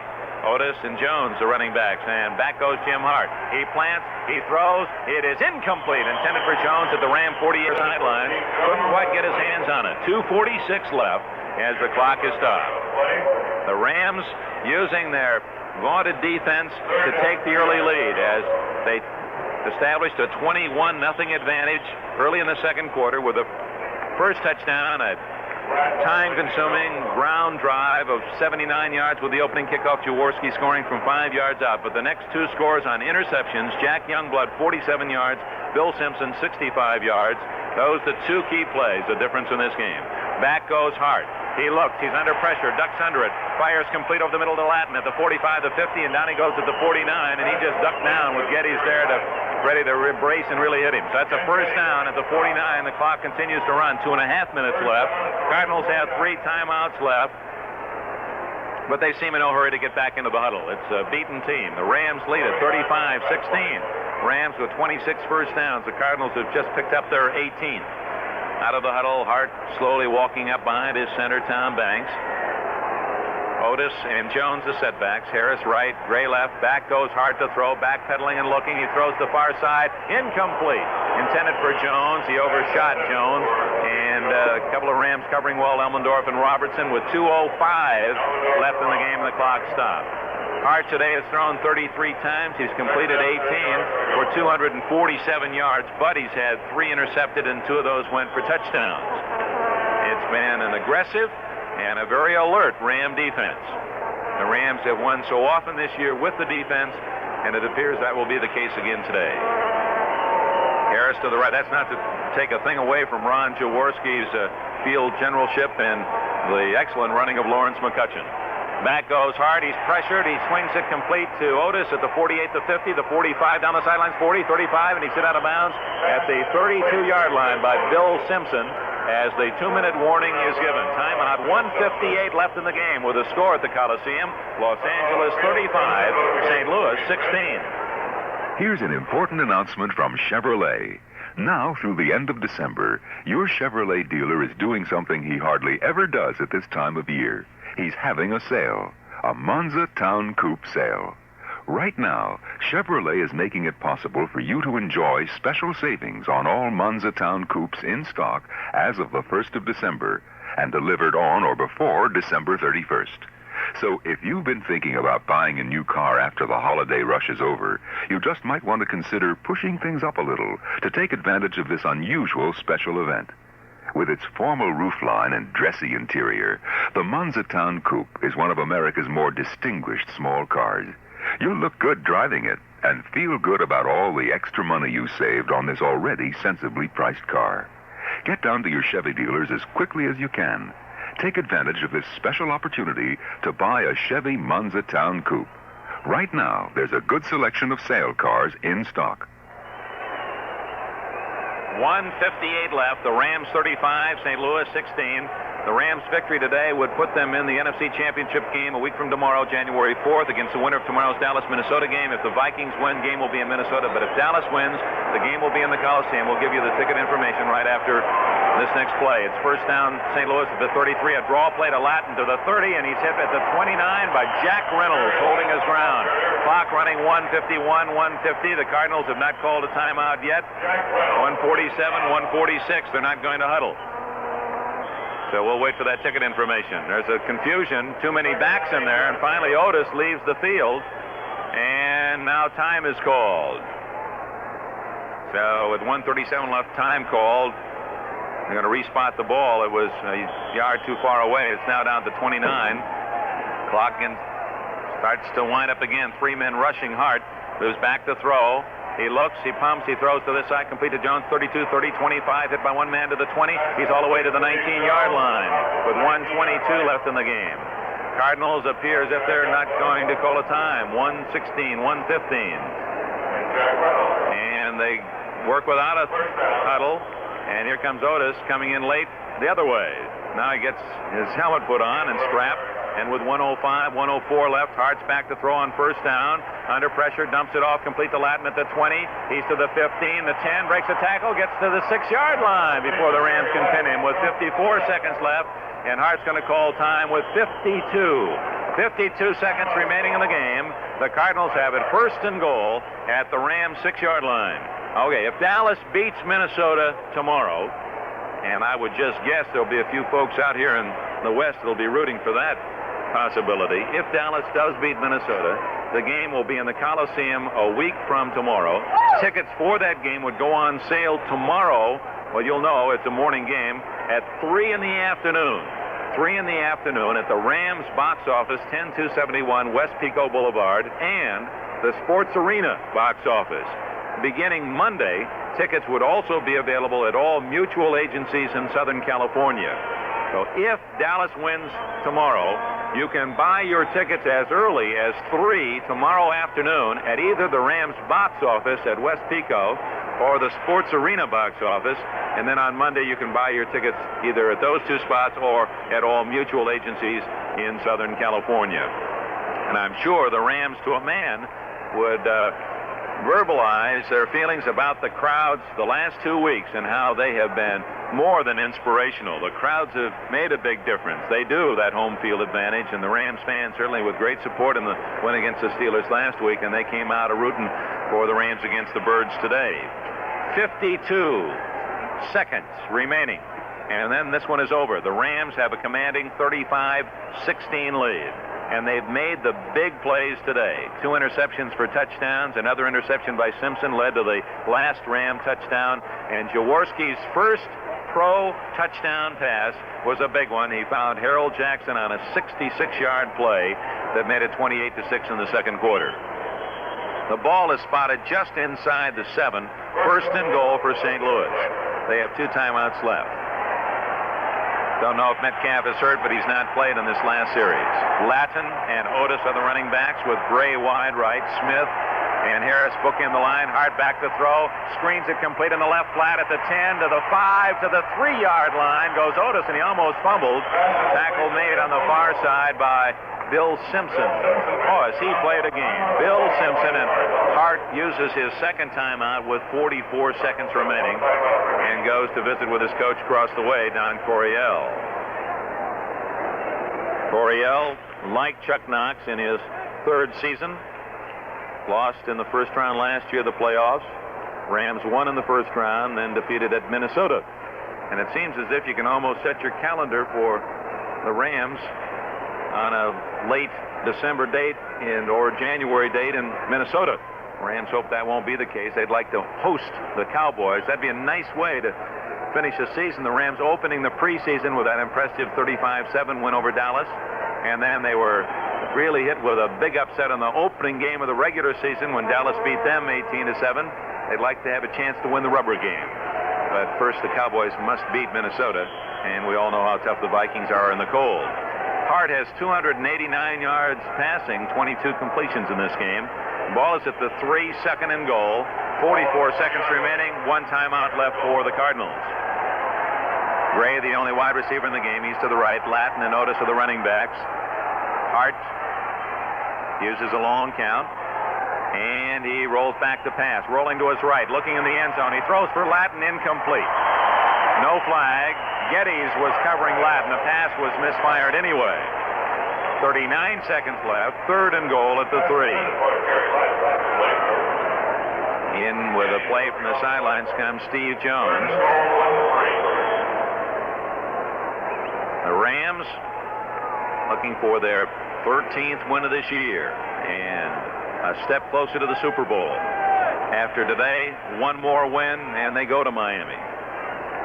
All they wanted was the chance. They've done it with a bruising ground game led by McCutcheon and a great defense. Hart backpedals, looks, well-protected, throws. It is almost intercepted by Merlin Olsen. Olsen retreating toward the goal line like a linebacker.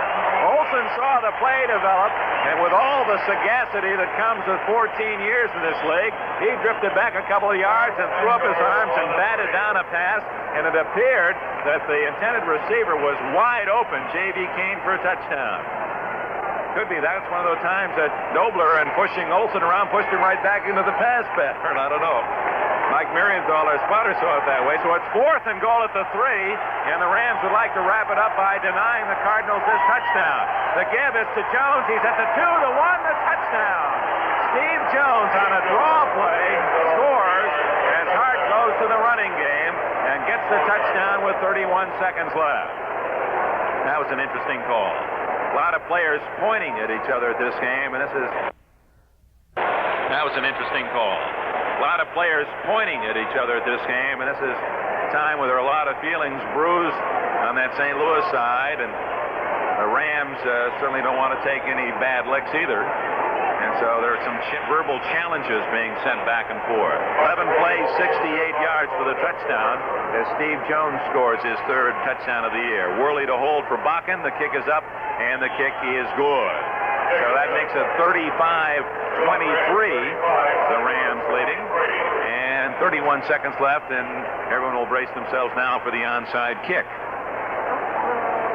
Again, just as a service to you fans, and I know many of you would, if the game is hosted here a week from Sunday, would want to have your tickets, and the earlier the better as far as seat location. Again, the tickets will go on sale tomorrow at 3 if Dallas beats Minnesota, and you can buy them tomorrow only at 3 at the Sports Arena box office or at the Rams box office, 10271 West Pico Boulevard. Beginning Monday, you can buy tickets at those 2 locations, plus all mutual agencies throughout Southern California. Bakken tees it up, and as he does so, we want to send from our spotters Al Wistert and Mike Marienthal, Jack Pote and Ron Grossman, our statisticians, our engineer Dennis Howard, Lee Jones, who assists us on the post-game show, all of us in the booth, producer Steve Bailey. Let's make it all a great 76. our bicentennial year. Let's hope it's one that marks a very peaceful and good year for all of us and for all you fans who have been with us throughout the year. This will be our last broadcast on the full Rams network. Here's the onside kick, and it is covered by the Rams at the 44-yard line of St. Louis, as ducking in to make that sure recovery was, it appeared to be Scribner, the ever-present Rob Scribner. What a job he has done. Hasn't carried the ball much today. McCutcheon was the workhorse, but when McCutcheon gains over 200 yards, then Scribner and Bryant must have been doing a lot of good blocking in front of him. 29 seconds, that's all that's left. The Cardinals can stop the clock once with a timeout. The Rams just snap that ball to Jaworski and let the Polish rifle cool it. Here they come out of the huddle. Tight formation. Jaworski has that unusual formation the Rams used in this situation with Jesse lined up behind the quarterback. Jaworski takes the snap, falls down, then he is down. Let's see if the Cardinals will take a timeout that would be meaningless. 22, 21, 20. It appears that's going to be the ball game. They show no inclination to call time, so the fans who remain in this crowd of 74,156 can count them down. It's down to 10 seconds. 9 players now congratulate each other. 7, 6. The Rams have won the first round of the playoff. 3, 2, 1. All over. The Rams have defeated the St. Louis Cardinals. The final score at the Coliseum: Rams 35, St. Louis 23. This may surprise you, but America's favorite outdoor activity is not football or baseball or soccer or tennis. It's shopping. More people spend more time away from home shopping than doing just about anything. Whether you're shopping for a winter coat or a gallon of paint or an electric grill or wood paneling for your den, holiday gifts or home appliances or fireplace logs or a genuine black leather 20-zipper motorcycle jacket, you can rely on Bank AmeriCard. Because Bank AmeriCard is the world's most widely accepted credit card. It's recognized in thousands of shops across California, the United States, and all around the world. Bank AmeriCard is safer than carrying cash and lots more convenient, too. If you don't have a Bank AmeriCard, it's easy to get one. Just pick up an application at any Bank of America community office or any store where you can use your Bank AmeriCard. There are no initiation fees or annual dues to pay. Bank AmeriCard, the world's most widely accepted credit card. We invite you to stay tuned for Rams Report, the program that will take you into the Rams team room for post-game comments from the Rams players who have advanced in the Super Bowl runoff with this victory today. Rams Report follows immediately on this station. The final score again at the Coliseum before 74,156 paid. The Los Angeles Rams 35, the St. Louis Cardinals 23.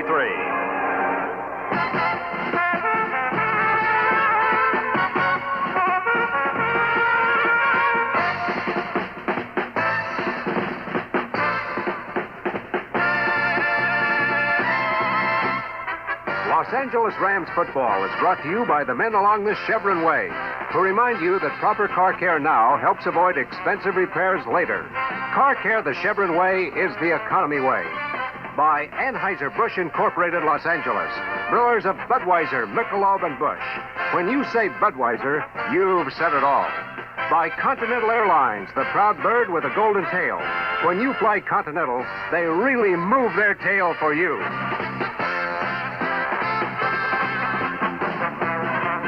Los Angeles Rams football is also brought to you by Chevrolet. Chevrolet announces a new kind of American car, the new Chevy Chevette. And by Bank of America, offering you a choice of 10 different savings plans. Save with the state's largest bank. More Californians do.